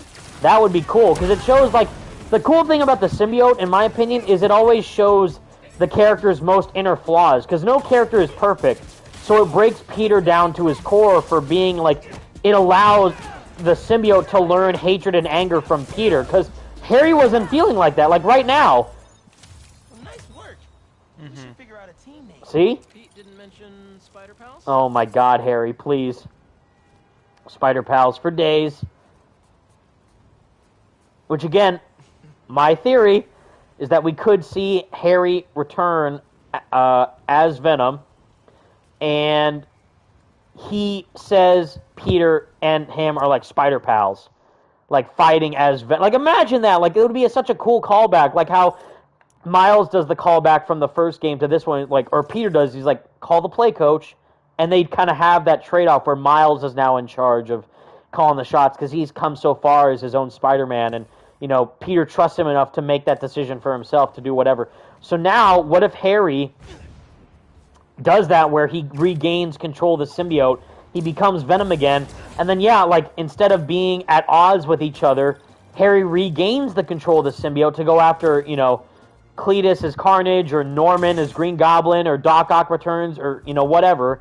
And then, yeah, Peter and Harry team up again as Venom and Spider-Man, but then Harry becomes full-on Venom, and he's like, yeah, we are the Spider Pals. Remember, Peter is like, yeah, let's, you know, when you're fighting as Venom and doing crazy stuff, like, yeah, maybe we'll think of something else. Like, you know, like, that would be, and that would be hilarious, and that would call back to the, you know, the fun side that Peter and Harry were having when Harry had the suit.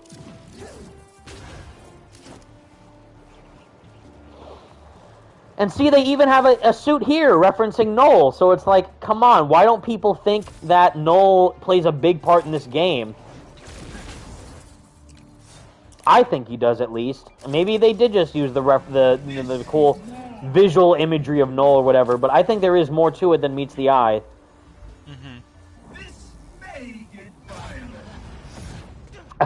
Spidey Fan 07, are we going to surf the web?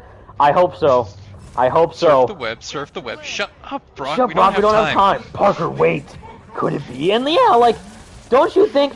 So that's. I mean, I've talked a lot already throughout the stream. I'd love to hear your guys' thoughts in the chat, but also you guys right now, Franco and Ghosty. Well, for some reason, Ghosty left. So Ghosty left. That's so why I'm trying to invite him back. That's okay. With Franco then, because obviously, you know, we don't know what the future has in store for Venom. But they've already set up so much stuff with Harry as Venom. But obviously in the comics, Cletus, Cassidy, and Eddie Brock have a far more interesting dynamic, you know, as rivals and as nemesis pretty much than Harry, you know, and anything. So that's what I think could be cool, is seeing maybe now we get Harry as Venom fighting Cletus as Carnage and see how that dynamic works between the two of them. Would you like to see that? Like Harry as Venom fighting Cletus as Carnage? Or would you want Eddie to do that? And same with you guys in the chat. How would you want to see that dynamic go down? Well, I mean, like, it doesn't make sense to, you know, go from, like to have Eddie become, like, Venom when you already established that Harry's the one who's Venom in this universe. Right. So that doesn't make any sense to go, like, from, like, you know, like, straight away just, like, Eddie is now Venom and he goes after Carnage. Like, it makes sense for Harry to still be the one. Like, you can introduce Eddie into this universe, fine, but whatever. But, like, don't, like, just right away, like, just jump the gun and, like, make him Venom. Like, oh, look, there's Venom, he's back there. You all wanted Eddie, here he is. And you wanted to fight Carnage? Yeah, here you go. And you wanted to have a vendetta against Peter for no reason whatsoever. Yeah, like, and that would even make less sense, because in the Easter egg, in the backpack, he's like, great working with you. Like, implying they already got along fine in the universe. So why would he all of a sudden say, I hate Peter so much, what a scumbag. Like, it'd make no sense. Yeah, exactly. And yeah, like, they've already done such a great job with establishing Harry as Venom. And again, he gets that whole scene calling himself Venom. So why would they, backpedal and say, you know what, actually, the real Venom the entire time, it's Eddie. It's always been Eddie. Here he is. And same thing with what Brian said on stage at Summer Game Fest. Like, you know, we love Eddie Brock, but we got our own. We're gonna do our own thing, and all the things you love about Venom are still there, and it's gonna be our own story. It's like, yeah, it's Harry, and I think it did a great job. And would there be things I would have changed? Yeah, because we just talked about throughout this whole stream. But also, it doesn't mean that I think what they did was bad. It's just like they could have added a bit more, but it's still great. So it's the same thing. Like, well, if they have all that going on, then yeah, why would you then retcon that. That's the word I was exactly. looking for. Retcon, just Yeah, that's all the word. Yeah, that growth and character development that they put on for Harry, and throw that away, and then just go, here's Eddie now. Like, yeah, why? and then like just like rush him like, oh here, like you guys wanted Eddie, yeah, here he is, and like, oh you wanted to be Venom, yeah, now he is symbiote, Yeah. and oh, you wanted to fight Carnage? Oh yeah, There you go. Yeah, exactly. Like, yeah. Like, yeah, that makes zero perfect sense. Like, it's so strange. Exactly, and like, it's like, oh wait, did we say that Eddie and Peter were on good terms? Oh no, sorry, we meant, yeah, for some reason he has a hate boner for Peter. Right, he yeah. did something to him off camera. Even though he never met, yeah, he spat on his Taco Bell or meal or whatever. Like, yeah, like, oh, that's gonna make him really upset. Like, oh, jeez. No, he didn't steal Gwen away from him or put any dirt in his eye, but yeah, he just like, I don't know, he like. He didn't expose him for like a fake picture or anything. Yeah, exactly. He just like bumped into him on the street or whatever. Like, oh, sorry. Like, man, that guy, ooh, he's got coming. Oh. Yeah, I don't know.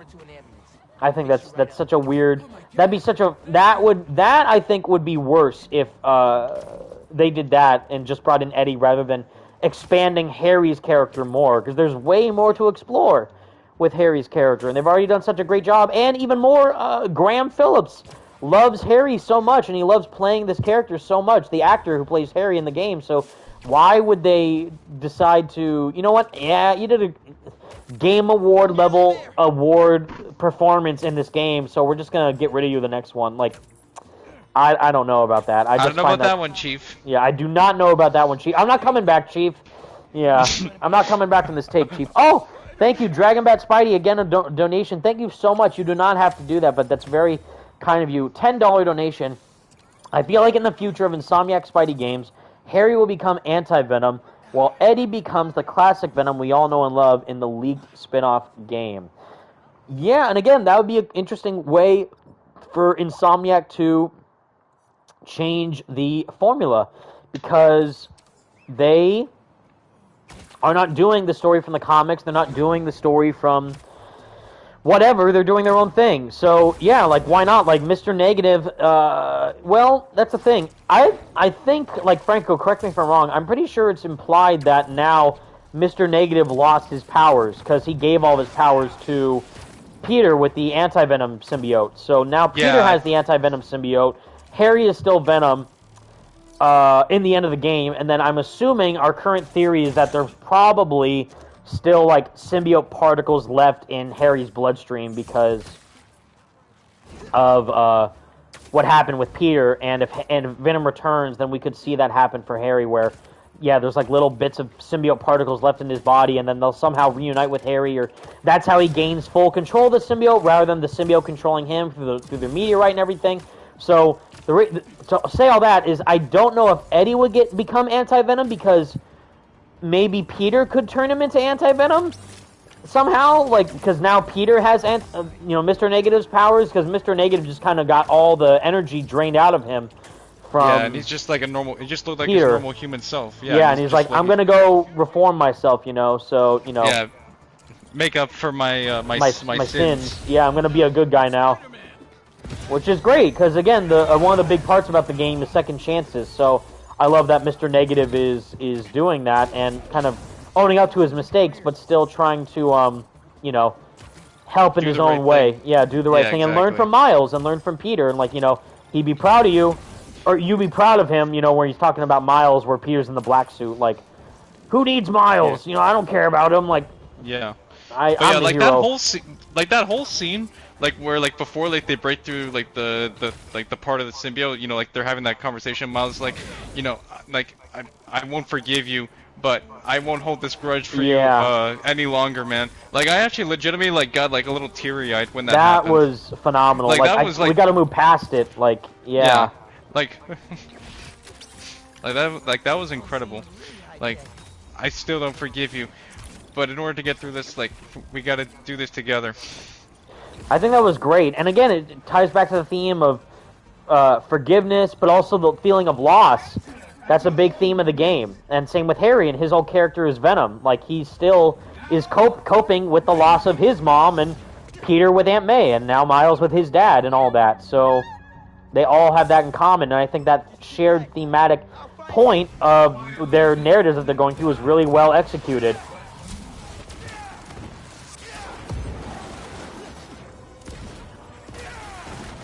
But yeah, like if Eddie comes in as anti-Venom, that'd be interesting.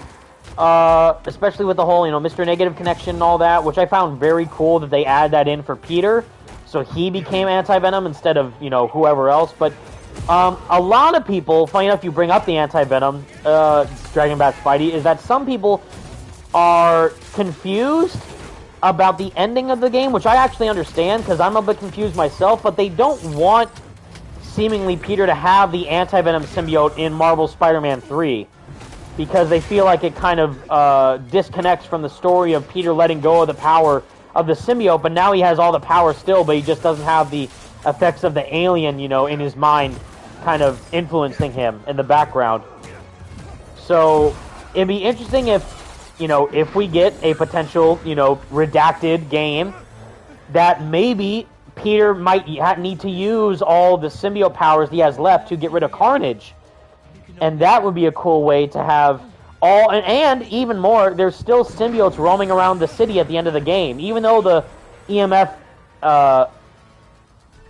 particle accelerator exploded and destroyed the meteorite, and seemingly all the symbiotes in the city, there's still symbiotes around in the city, in random crimes. And I don't know if that's just for, like, a game thing, or if that is part of the story. Like, wait a minute, why are there still symbiotes running around? That could be because maybe the meteorite didn't get fully destroyed, or maybe the range of the particle accelerator blowing up didn't get all the symbiotes in the city, or what I'm thinking is Carnage is out there making more symbiotes in the background, so he's still a problem. So I'm thinking that Peter might need to get rid of him while using the remaining bits of the anti-Venom symbiote in his body, which that way would not leave him with a symbiote to use in Spider-Man 3.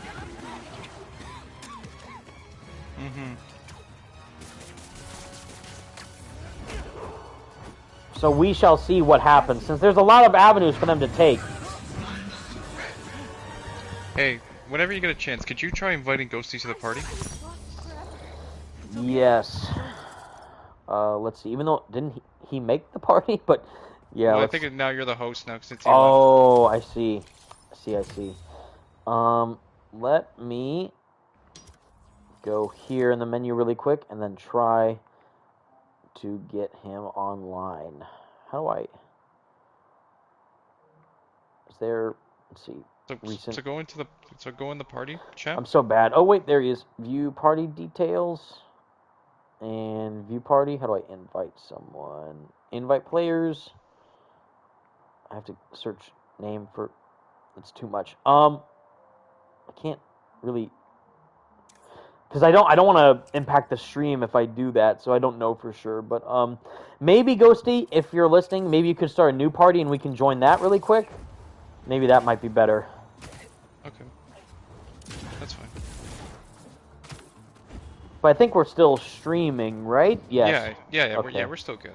Great. But yeah, I think that's an interesting choice for them to do, like bring anti-Venom into the mix, especially since we already had Peter as anti-Venom, but I know you mean like actual anti-Venom, like, full-on Eddie Brock anti-Venom to fight off Harry as Venom, and then maybe Carnage could come in, because we already got crazy stuff. Like, it's the same thing, like, we didn't get a Venom chase scene, we didn't get a... Yeah, guess what? You got to fight Mary Jane as Scream.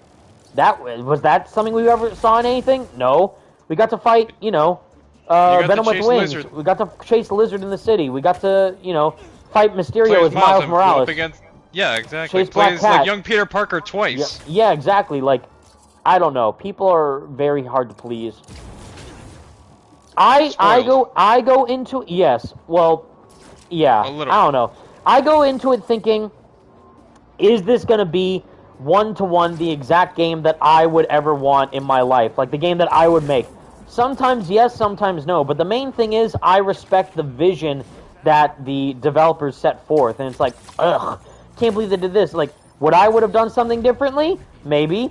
But do I respect the developers for taking the chance to try something new and different and have the creative liberty to do their own thing? Absolutely. And I would much rather have that than have a forced... What they call, like, a camel is a horse made by a society. You know what that means? It's like everyone has their own... That saying. It is. Like, it's a saying. What it means is, like, a camel is a horse made by society, meaning that it is a thing that if you were to tell an artist who never saw a camel in their life before to create, draw a camel from a group of people, each giving them a different description, chances are you would not likely get a one-to-one camel. You would get, some amalgamation of all this other stuff from people that they're wanting to be incorporated into the drawing. So it's like, oh, I want Venom to act like this. I want Miles to do this. I want Peter to do this. And if they just made the game that everyone wanted without going forth and making their own thing that they make, then you wouldn't get a good game at all. You would just get a mixed-match product that nobody wants. Again, what we talked about the last stream, it's the syndrome dilemma from The Incredibles. Like, when everyone's super, no one will be. No one will be. No one will be super. Yeah, it's that exact dilemma in video game form. Ghosty invited to a new party, so whenever you get a chance. Let's see. I think he invited me. Really quick. I see it. Great. Okay, I'm joining it. There we go. Great. Didn't want to cut off the stream, Ghosty. Sorry.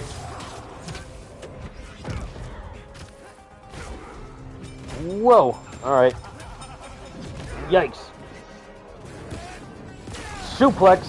Or not suplex. Drop kick. Capoeira move. Yeah, I love all these Mysterio illusions. I think they're great. Just because I don't have superpowers doesn't mean I can't do anything super. See, I invented these. I can fly. Can you fly? Fly home, buddy. Buddy, I work alone. You're not affiliated with me. Yeah, it's the same thing. Oh my god, I can't believe that they, did the Donny Cates Ryan Stegman thing without quoting. You're not affiliated with me. You're not doing that. Do my own thing. The Incredibles is just too good, man. That movie is, that's the best Fantastic Four movie of all time. That's the best one. And the best Pixar movie, don't at me. Don't at me, yep, exactly. Alright, so sorry for that. That's okay, buddy. Technical difficulty. But yeah, so what did I miss? We were just talking about, first off, huge thank you to Dragon Bat Spidey for the super chat. Really appreciate that. But also, just about what Franco and I were talking about is how I don't know if you've heard this saying, Ghosty, but a camel is a horse made by a society, and that is reflected onto what Marvel Spider-Man 2 is. It's like if Insomniac were to listen to every single person who wanted to incorporate their own thing into the game, why didn't they do this? Why didn't they do that? Why didn't they do this? Why didn't they do that? Then you would get a game that no one would want to play. Because they're taking things from every one thing, and they're not following through with what they want to make. If they just listened to fan feedback and not did their own thing, then you would just get a mixed match of things that people may or may not want. But more than likely than not, if they're not listening to their own gut and heart and vision, then they're gonna not satisfy anyone because they're trying to satisfy everyone. That actually reminds me to a very old story. I don't know if you guys remember this, the one Spider-Man fan game that was made freaking 5 or 6 years ago. The Spider-Man UE4 or whatever. Yeah, that weird thing. Yeah. I think I remember that one. Yeah. Yeah. By the way, Marvel would be knocking on their door, FBI open up in 2 seconds. If they were to ever release that thing publicly. Yeah, the Marvel ninjas would come after them. Yeah, the Kevin Feige snipers would be like, get ready to get arrested. Yeah, it's like, yeah, okay, all right, put your hands in the air. Yeah, exactly. They do like a fake chuckle. Okay, put your hands up. You're coming with me, son. Yeah, exactly. That's exactly it.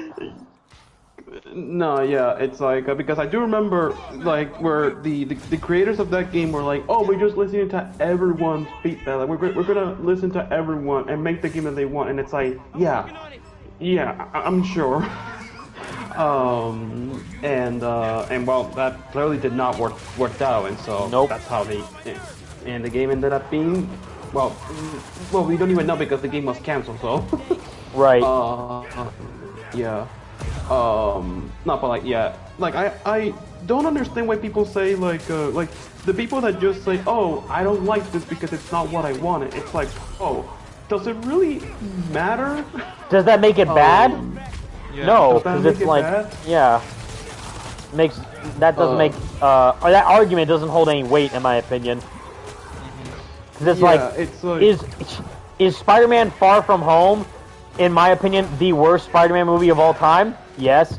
Does that make it bad from like an objective standpoint? Like, is it factually a bad movie for the rest of the world? No. Like, some people do like that movie, and that's good because that means that they like a certain version of Spider-Man that I may not. And same thing, I like this version of Venom that some people may not too. So it's like, what are we talking about at the end of the day? It's all subjective, everything. So I don't know why people are like, oh, it's awful. It's like, no, and same with Spider-Man 3. Like, look at all the people who freaking hated that movie when it first came out. Now it's like, this is a cinematic masterpiece. This is the best Spider-Man movie. Raimi's a god. Like, God, they're so, people don't know what they want until it's already too late. So, like, people just gotta calm down. Sorry, what were you gonna say, Franco? No, nothing. No, but like, yeah, it's like, and also it's like, the other thing, these are people that like, unless you're like older than like 18 or something, like if you're talking about just some mumbo jumbo nonsense, it's like you clearly don't know what you want, pretty much. It's like, right. Oh, I didn't like how, how this character was portrayed in the game. It's like, unless you provide like actual actual facts, like evidence to prove like, this character was badly handled or something, then that'll be one thing. But if it was just like, oh, I don't like it just because I don't like it, it's like, that holds little to no weight whatsoever. Yeah, if you have valid criticism, that's totally fine. And that's encouraged, because that way if they provide valid criticism about a product or an experience that they may or may not like, then it allows the developers to treat it with respect and also be like, you know what, yeah, maybe they do have a valid point. And if they come across, respectfully and kind-hearted and with the best intentions, then it's like, yeah, awesome, great. Then they let their stance be known, and they may or may not take that into consideration. Same thing with, like, the feedback that they got for the first game and Miles, where it's like, where's the loop-de-loops? Where's the slingshot? Where's, air tricks? It's like, guess what? We're going to do all that regardless of your input, but also, yeah, like, well, if they saw that input, then it's like, yeah, well, now that only reaffirms their stance on wanting to include it for the game. And same thing with, like, Marvel's Spider-Man 3 that they're more than likely working on. It's like they're probably doing stuff that none of us are thinking about right now that they're going to include into the next game. One of which, I hope, is having the ability to run on the ground while holding onto a web line, which would be perfect, because this web swinging is already the best web swinging in any Spider-Man game ever made. But now, if they do that with the ability to run on the ground with while web swinging, that'd be even better. There's literally that, and then the other thing I've been asking literally since like you and I already know what you're gonna say. Yep. Yeah. Wait, hold on. Let's say it on 3. 1, 2, 3. Dual swing. Dual swinging. Woo! Yes. Yep. Franco and I share a brain cell, guys. Confirmed. Great minds think alike. Yep. Great minds think alike. Yeah. We need dual swinging ASAP, please. That'd be great. That's the only thing that's missing. Everything is here except for that. That's the only thing that's missing. That's the one thing. That, and I don't know how they could do this. Maybe not, because, it makes sense to do an air trick in the air. Duh. But what if there was a way, while swinging, that you could do a trick mid-swing? You know what I mean? Like posing? Yeah, I know what you mean, yeah. Like, but that would be a cool thing to do, if possible, but yeah, like, we don't know for sure if that's something that they could incorporate. I'm trying to get the spider bot, but it won't let me. There we go. Grab it. No, and then the other thing we need, me and you, another thing that both you and I have, and we think alike. We've been said this since day one. You know what I'm talking about. I may not. What is it? Wait, dual swinging, web, wall, what's the swinging one on the ground while running on the ground. It's not related to traversal. It's that one feature that you've wanted since day one. Man, there's so many. It involves a street alley. Oh, duh. Yeah, quick change, please. Yep. Quick Okay. I don't know why. I was thinking about like a combat thing, like or something like I don't know, web strike, something. I don't know. Yeah. Please, quick change. I need that, please. Oh, and the web strike too. If we're talking about combat, yeah, freaking Web of Shadows. Yeah, like web wall strike. combat, web striking, anything like that would be amazing. But yeah, I don't mind like not there being wall combat. Like, it's fine. Like, I love Web of Shadows, but the wall combat, I don't. the really only use it thing, that which is much. crazy, because I was saying the whole time, like, people wanted the wall combat in this game, and I'm like, well, you can't have wall combat unless you have enemies that you can fight on walls, and then they include the symbiotes in this game, like, okay, well, now that criticism is totally fair, because there are enemies that can crawl on walls. But yeah, maybe if we actually get another Web of Shadows sequel in the meantime. What was it, Spider-Man Classic? That got canceled, Yeah. but now, we got Shattered Dimensions out of it, so it's okay. No, yeah. You lose something to and gain also, something. Yeah, exactly. Yeah, but like, here's the thing, is that since we're gonna be most likely, well, not most likely, I think it's pretty much confirmed at this point, we're gonna be facing off against Green Goblin in the third game. Would you guys like to see like a faction of goblins, like actual like goons that is using Green Goblin tech, or do you want to be like an entirely different faction that is separated from goblins? See, that's the thing. And again, people are like, oh, I can't believe Venom made a bunch of symbiote enemies in the city to fight against. It's like, you don't understand that this is a video game, right? Like, so there has to be, like, factions of enemies to fight within the city. So it's like, yeah, you got the Venom gang, the Kraven gang, the Carnage gang more than likely is going to happen. Which already is, it's in the game already, the Flame cultists. But I mean, like, Carnage symbiote variants, you know? So there's that. But also, yeah, like, it's a video game, so of course you're gonna fight enemies related to the, you know, the big bad or whatever. Even, like, what, Batman has that too, right? Like, the Mad Hatter gang, Ra's al Two-Face, Ghul's, League of Penguin. Shadows, Two-Face gang, Penguin gang, Joker gang. Joker. There's Yeah. a Joker gang, right? Well, that's an Arkham Riddler. Origin. Yeah, of course, what am I talking about? Of course Joker has a gang. Riddler, of course, yeah, he has his robots, bots. Yeah, and the the robots. the informants. Arkham Knight. Harley Quinn. Harley Because- Quinn has her goons, yeah. Even, fun fact, I think, besides Ultimate Spider-Man, but I think that counts as an exception because it's not, it's not an alien symbiote, so it's like, it's you know, like the man-made substance from Peter and Harry's dads, Eddie's dads, Peter and Eddie's dads, so it's not an alien symbiote, it's just like some man-made substance. But technically, if you stop to think about it, every Spider-Man game that features Venom, I guess every game post-2000, because we're not talking about the arcade 2D beat-em-up brawlers or Marvel vs. Capcom or whatever. Like, I'm talking about all like the main standalone Spider-Man games post-2000 era, the mainstream titles, right? Spider-Man, Yeah. PS1, the Neversoft game to now, right? Though that's the gap. I think I think, fun fact, every game since then that has featured Venom, besides Ultimate Spider-Man, and I guess the movie tie-in game as well, because those are two different instances. The movie tie-in game has Venom from the movie, so it's just, you know, they have to follow the plot of the movie, and then Venom from the comic book, the Ultimate Spider-Man comic, is just, you know, Yeah. the ultimate version of the symbiote, so it's not an alien. Every version of Venom that has been in a game since the 2001 has had Venom minions, like symbiote infected people. Because in the 2000 game, it was the pink symbiotes, you know, in the Daily Bugle. In, let's see. Friend or foe, it was the Friend Phantoms. or foe, it was the Phantoms. That's absolutely right. It was the holographic Phantoms symbiote infused, which is so weird because they were like partially symbiote infused enemies, but the first Yeah. ones were just robots. So I don't know how that Yeah. worked. But yeah, they had like That- 5% symbiote thing, and then yeah, by the end of it, they were full on symbiotes. Web of Shadows, obviously symbiotes.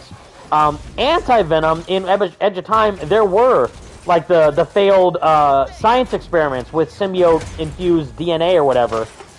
Yeah. See, I've forgotten so much about Edge of Time that I completely forgot about that. Remember that? Because yeah, it was like those. I remember because those were the things that were breaking onto the door of like the egg that Peter was in to revive himself. And, Oh yes, and they right. were breaking in while you were fighting Anti-Venom as 2099. But while you were Yeah, fighting yeah. him, they were like, yeah, the futuristic Anti-Venom symbiote zombie people that were trying to break into Peter's incubation tank. So that was all a thing. And, yeah, that was a symbiote enemy type that was there. And now we have this, right? Because Venom wasn't in anything since this, right? Yeah, I think, yeah, Edge of Time Yeah, was because the last time. I remember because it's been so long. 2011. Because after Edge of Time it was Oh, the and Amazing also, Spider-Man. I guess this is one I was forgetting. Carnage in Shared Dimensions has symbiote enemies of his own, so there you go. Yeah, and well, I mean, also if you wanna count, Carnage is also in the Amazing Spider-Man 2 movie game. Yeah, that counts too, I guess, because like a symbiote villain, yeah, Carnage, and he makes symbiote minions of his own. Oh, and Yeah. Ultimate Spider-Man Total Mayhem too. That's true. Oh my God, I wasn't even thinking about the mobile game. I love that game. I did love play that it. game too, man. It was really good. Yeah, and then Ultimate Venom ended up making symbiote Venoms, mini Venoms of his own. So yeah, so there's all these other games have symbiote Venom, you know, minions. Yeah, it's very like interesting how Yeah, every see? Even Spider Mike. game... Hey Evan, guess which version of Venom the Lego Marvel games takes from? Yeah, Lego Venom also has symbiote minions too. So Oh my god. even Lego Venom is not safe from the symbiote Venom minion you know, cliche. Yeah, Fest. Spider-Cat hit frickin' Mysterio. Let's go. Nice. Yeah, the symbiote fest is what we like to call it. Exactly. No, yeah, but it's really interesting how like any Spider-Man game that has Venom in it, they will always find a way to implement like some type of Venom, like, well, not Venom, like symbiote, like invasion or symbiote goons in there. Right. The ones that make the most sense Yeah, out of all those, I feel like, is God. I mean, I guess all of them really, but I guess like for the most part, like the ones that make the most sense for where the story is going is obviously Web of Shadows and this Marvel Spider-Man 2. The rest is just like, you know, again, as I said, video game stuff. They got to do the video game thing where it's like you got to get a new faction of enemies to fight. You got to get more new things to incorporate in your game. Yeah, because otherwise, what are you gonna be fighting against with? I guess I think like maybe it is more of like a Carnage thing than a Venom thing, because he's always like, I want to build a family of my own, and the cult follower part of it's really cool. So there's a lot of stuff there to explore. No, yeah. Also, this Mysterio mission is like one of the coolest things that I ever saw in a video game. Yep. And again, they're like, I can't believe they didn't do this with Peter. Like, we got it with freaking Miles. We've never seen Miles fight Mysterio before. On this level, I guess. I mean, if you want to count the Disney cartoon, I guess, but like we don't. Yeah, but like... No, yeah, like I just do not like pretty much any Spider-Man shit that came out after Spectacular and Tenaz. I'm just like, nah, thank you, I'm good. Yep. And because I'm just saying, all these people want, you know, like, cause like, you know, like the whole, like, cause I don't know, like if everybody in chat, you know, keeps up like with Twitter, you know, Christopher Daniel Barnes, you know, the voice of Spider-Man from the '90s cartoon, says he's down to revisit the character again for like a Spider-Man '98. Meanwhile, me and Evan and everybody else are just waiting for Tenaz Season 2 to be Please! Come on, dude, like, it hurts. I need to hear that theme song. I need to see what happens to Indy. Like, is she gonna come out of her coma? You know, how does Peter get, like, you know, a new suit and all that? Exactly, like. And what's his relationship with Peter like? Right. Or with Harry's like? Yeah. MJ and all that. Maybe bring in newer characters too. Like, all that could be great. Exactly. Like, I get it, maybe, like, because the ending of the, you know, 90s show also ended on a cliffhanger. So, I get that, because, like, is MJ, you know, she's alive, where'd she go, what's happening? And then I think there were also canceled plans of the next season to feature Spider-Man going to like back in time or whatever to find MJ and Carnage or something. I don't know, but like yeah, I think like John Semper Jr. had plans to make that's his name, right? Semper Jr. or something. Yeah, the like one of the Semper, showrunners. Yeah, the creator for the '90s show. He had plans for like another '90s season to continue where it left off from that cliffhanger. Like we're gonna find MJ now, Spider-Man. Even though I think that ended on a really good note, because I would just think like, oh, he finds MJ, they get back together, they're happy finally, and then yeah, happily ever after. But that I can definitely see getting like the X-Men '97 treatment, which I would love to see. But yeah, like come on, Spider-Man throwing his suit in the ocean and giving up being Spider-Man after Indy goes into coma is the biggest cliffhanger in all of Spider-Man's history. More than Spectacular Spider-Man Season 2, more than the '90s season. Like there's so much left to explore in TNAS. And yeah, if they do, if maybe they get around to it, maybe they can again best of both worlds. If they do, you know, Spider-Man '98 and TNAS Season 2, I'm down, please.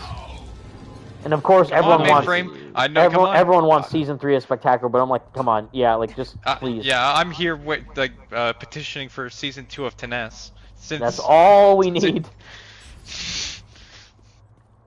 We should start GoFundMe to we should let's make Season 2 of TNAS or something, you know. Just all we need, because Mainframe has said several times that they want to do it, but now it's just they need the green light from Marvel. And at first I was like, well, sadly they can't because they got their own Disney show going on and all that stuff. But and the Spider-Man freshman year thing is still coming out, I think. But now that they got your friendly neighborhood. Oh yeah, that's right. They did rename it the Friendly Neighborhood Spider-Man. You're right. I think if they have the success of X-Men '97, then they can do whatever the hell they want at this point. And you know, animation's hard and expensive, but if enough people watch it and they love it that much, I don't see any reason why they wouldn't do X-Men or Spider-Man '98. Maybe if we're lucky, Spectacular Season 3, and of course the big one, TNAS Season 2. The only one. You mean the one that only matters? The only one that matters is TNAS Season 2. Oh, Dragon Bat Spidey, thank you so much, $5 donation. Since TNAS is an alternate continuity of the Raimi films, imagine if a revival of the show does a multiverse episode where TNAS Spidey meets Toby. That would be nuts. Like a branch split off of that. Well, to add on to that, I'm holding out hope. Eventually, somehow, we could see TNAS Spider-Man show up in Beyond the Spider-Verse. I'd love that. Think about it. If you think about it, we've had Spectacular, we had Unlimited. Recently with '90s, there's only one Spider-Man left that's still not make his return. Yep. There's only one man left. Yeah, exactly. That hasn't made his return yet. And that's why it's like, listen, you got Josh Keaton to come back twice now. Actually, first is the Spider-Man in Agent Spider in Invincible, and Spectacular literally showed up in Across the Spider-Verse. So it's and he had voice lines too. And he had voice lines, so it's like, yeah, I get it. You want Spectacular Season 3, I understand, but more than the one that literally has gotten shoved away all this time is TNAS Season 2, the most mature Spidey show of all time. Yeah, I don't know. I need that TNAS Season 2 like yesterday. I'm sorry, but when was the last time a Spider-Man cartoon had somebody literally get decapitated on off screen? Literally. And have that that exact shot be shown in the same shot where like MJ is looking for the guy who got decapitated, and he's like, "Why are you hiding behind your desk?" And it's his head just on the ground behind the desk. Like, it is insane that they were able to get away with that. And yeah, MJ literally getting stabbed, or not stabbed, but getting lethally injected, and Indy getting her neck almost broken, a coma, and all that, like crazy stuff like that. Yeah, what other Spider-Man show could you do this? Yeah, literally, Kraven almost getting hung to death. Like, nah, I don't know. We need this show back ASAP, guys. And and we also can't forget a freaking a live amputation from the Lizard. We get this, Yes! like, he gets his arm, like, Yes! into the fan? In the fan, yes, just getting his arm ripped right off again in lizard form. Like, and yeah, even his fingers got chopped off by Harry. Like, come on, dude. What are we doing? What are Like, seriously, we doing? name me another Spider-Man cartoon that has something like that. None. None. No, bro. But, it's But like, also, I like here's how the- like they colored in like the white for the bone and like the red for like the tissue and everything. Yes. That is, yeah, the that thing- is disgustingly sick. But yeah, like his whole arm was chopped off, and you see like the remnants of his inside of his body. Yeah, like oh, God, like it's wild stuff. Here's the thing though, is that if Tenaz were to receive a second season, which we're all really hoping it does. Fingers crossed. What company do you think will be able to which company should handle the distribution of the series if a second season were to happen? Well, at this point, it would on be Disney Plus. yeah. I was gonna say it would be Disney Plus distributing it, Marvel manufacturing it, publishing it, Mainframe and then animating Mainframe developing it. Yeah, because if Mainframe were to come back, then they would be the ones in charge of making the story and the animation and all that. And if you've seen some of the recent stuff, their animations improved tenfold. So imagine if they got that now with Spider-Man, the technology that they have at their disposal, it'd be perfection. So I would love to see that. I mean, like, look at Spider-Man 97, like the way he was animated in X-Men 97. Yeah. You can even see, like, even though it was, like, in that same 90s style, you could see a bit of added polish to the style that the company is making for the X-Men 97 aesthetic, because I think it's a Korean company that's animating it? Or something? I have no idea. But it's definitely not like a Western studio. I think it's more of like outsourced somewhere else. But they're doing an excellent job bringing that exact vibe of the 90s show to life in a modern twist. And that's exactly what Tenas did back in the early 2000s. So yeah, seeing that be now modified for the general audiences of today would be fantastic. I would love to see that, and I'm sure everyone else would too. I will sacrifice myself in a bloody ritual just to get a season 2. I will be the sacrificial lamb, people. Yes, please. No, but like for the greater good. For the greater good. No, yeah. For the cause. Yeah,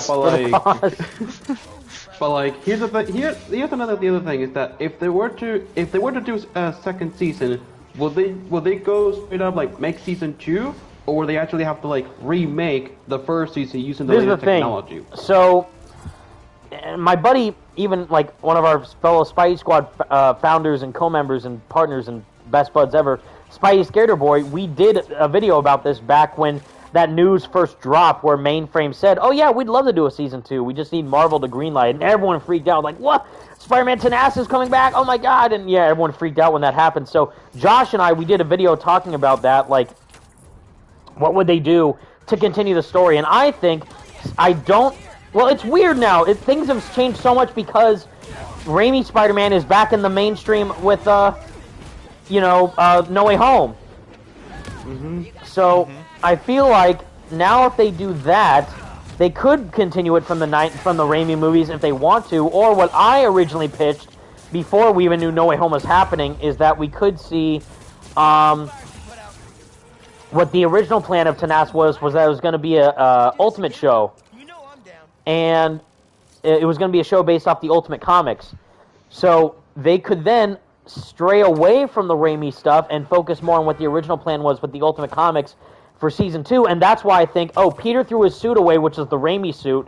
Now if he gets a second suit, it could be more like the classic Ultimate Spider-Man comics looking costume, which would make perfect sense for where, the story could go if they wanted to base it more off of the Ultimate stuff.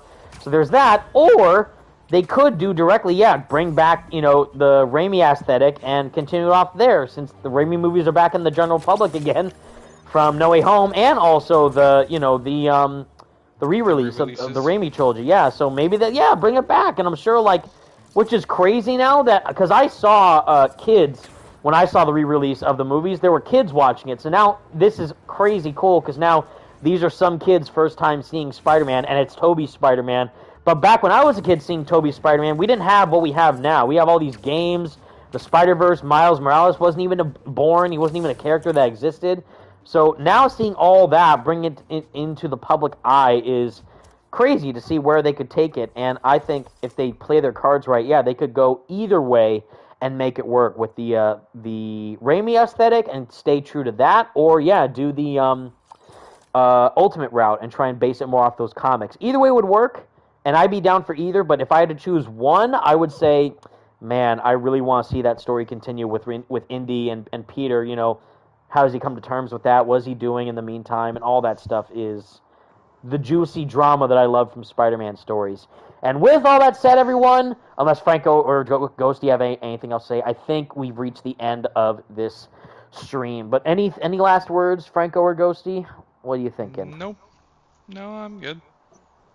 Well, all I want to say before we end things off is that this was a really fun time on stream, of course. Besides the technical difficulties that we had for a little bit in there, but that's fine. And also like we're pretty much accustomed to that anyway, so no big deal. But yeah, that's pretty much all I wanted to say really. So yeah, I'm good. Awesome. Well, thank you guys again, my partners in crime, Ghosty and Stealth Gamer 026, who you guys should both follow and subscribe to for awesome content on both their social media platforms and channels, because they are the best, for joining me again in this stream, as always, because I couldn't do what I do without them helping me every chance I get. So thank you guys. You are the best. And thank you all for tuning in. I know I've been super off on videos lately and just pretty much dead on social media because I've just been focusing on a lot on the job search. And also it's just nice just to detox from social media for a while. Just to, if you don't have anything to say, then just don't say anything at all. It's just like a good mind cleanser because it's a lot to deal with from time to time. But yeah, now I'm hoping I'm back. Hopefully more videos will come out soon. I got a couple ideas in the back of my mind of what I can make them on, but right now we're obviously all waiting for the PlayStation Showcase to drop. Maybe some new Spider-Man 2 DLC, maybe Wolverine gameplay, maybe some other Marvel game news we don't currently know about yet officially. Would be great. I'll be there covering it all for you guys as much as I possibly can. And again, for all you donating, watching, liking, sharing, commenting, subscribing, all that jazz, you guys are the best. I would not be able to do what I do without you. And thank you still for tuning in to the channel, because without you guys, I would not be here at all. Thank you, thank you, thank you. And until next time, everybody, thank you again for watching. Stay spectacular, Spidey fans. And until next time, peace out. Bye-bye, everybody. Bye everyone.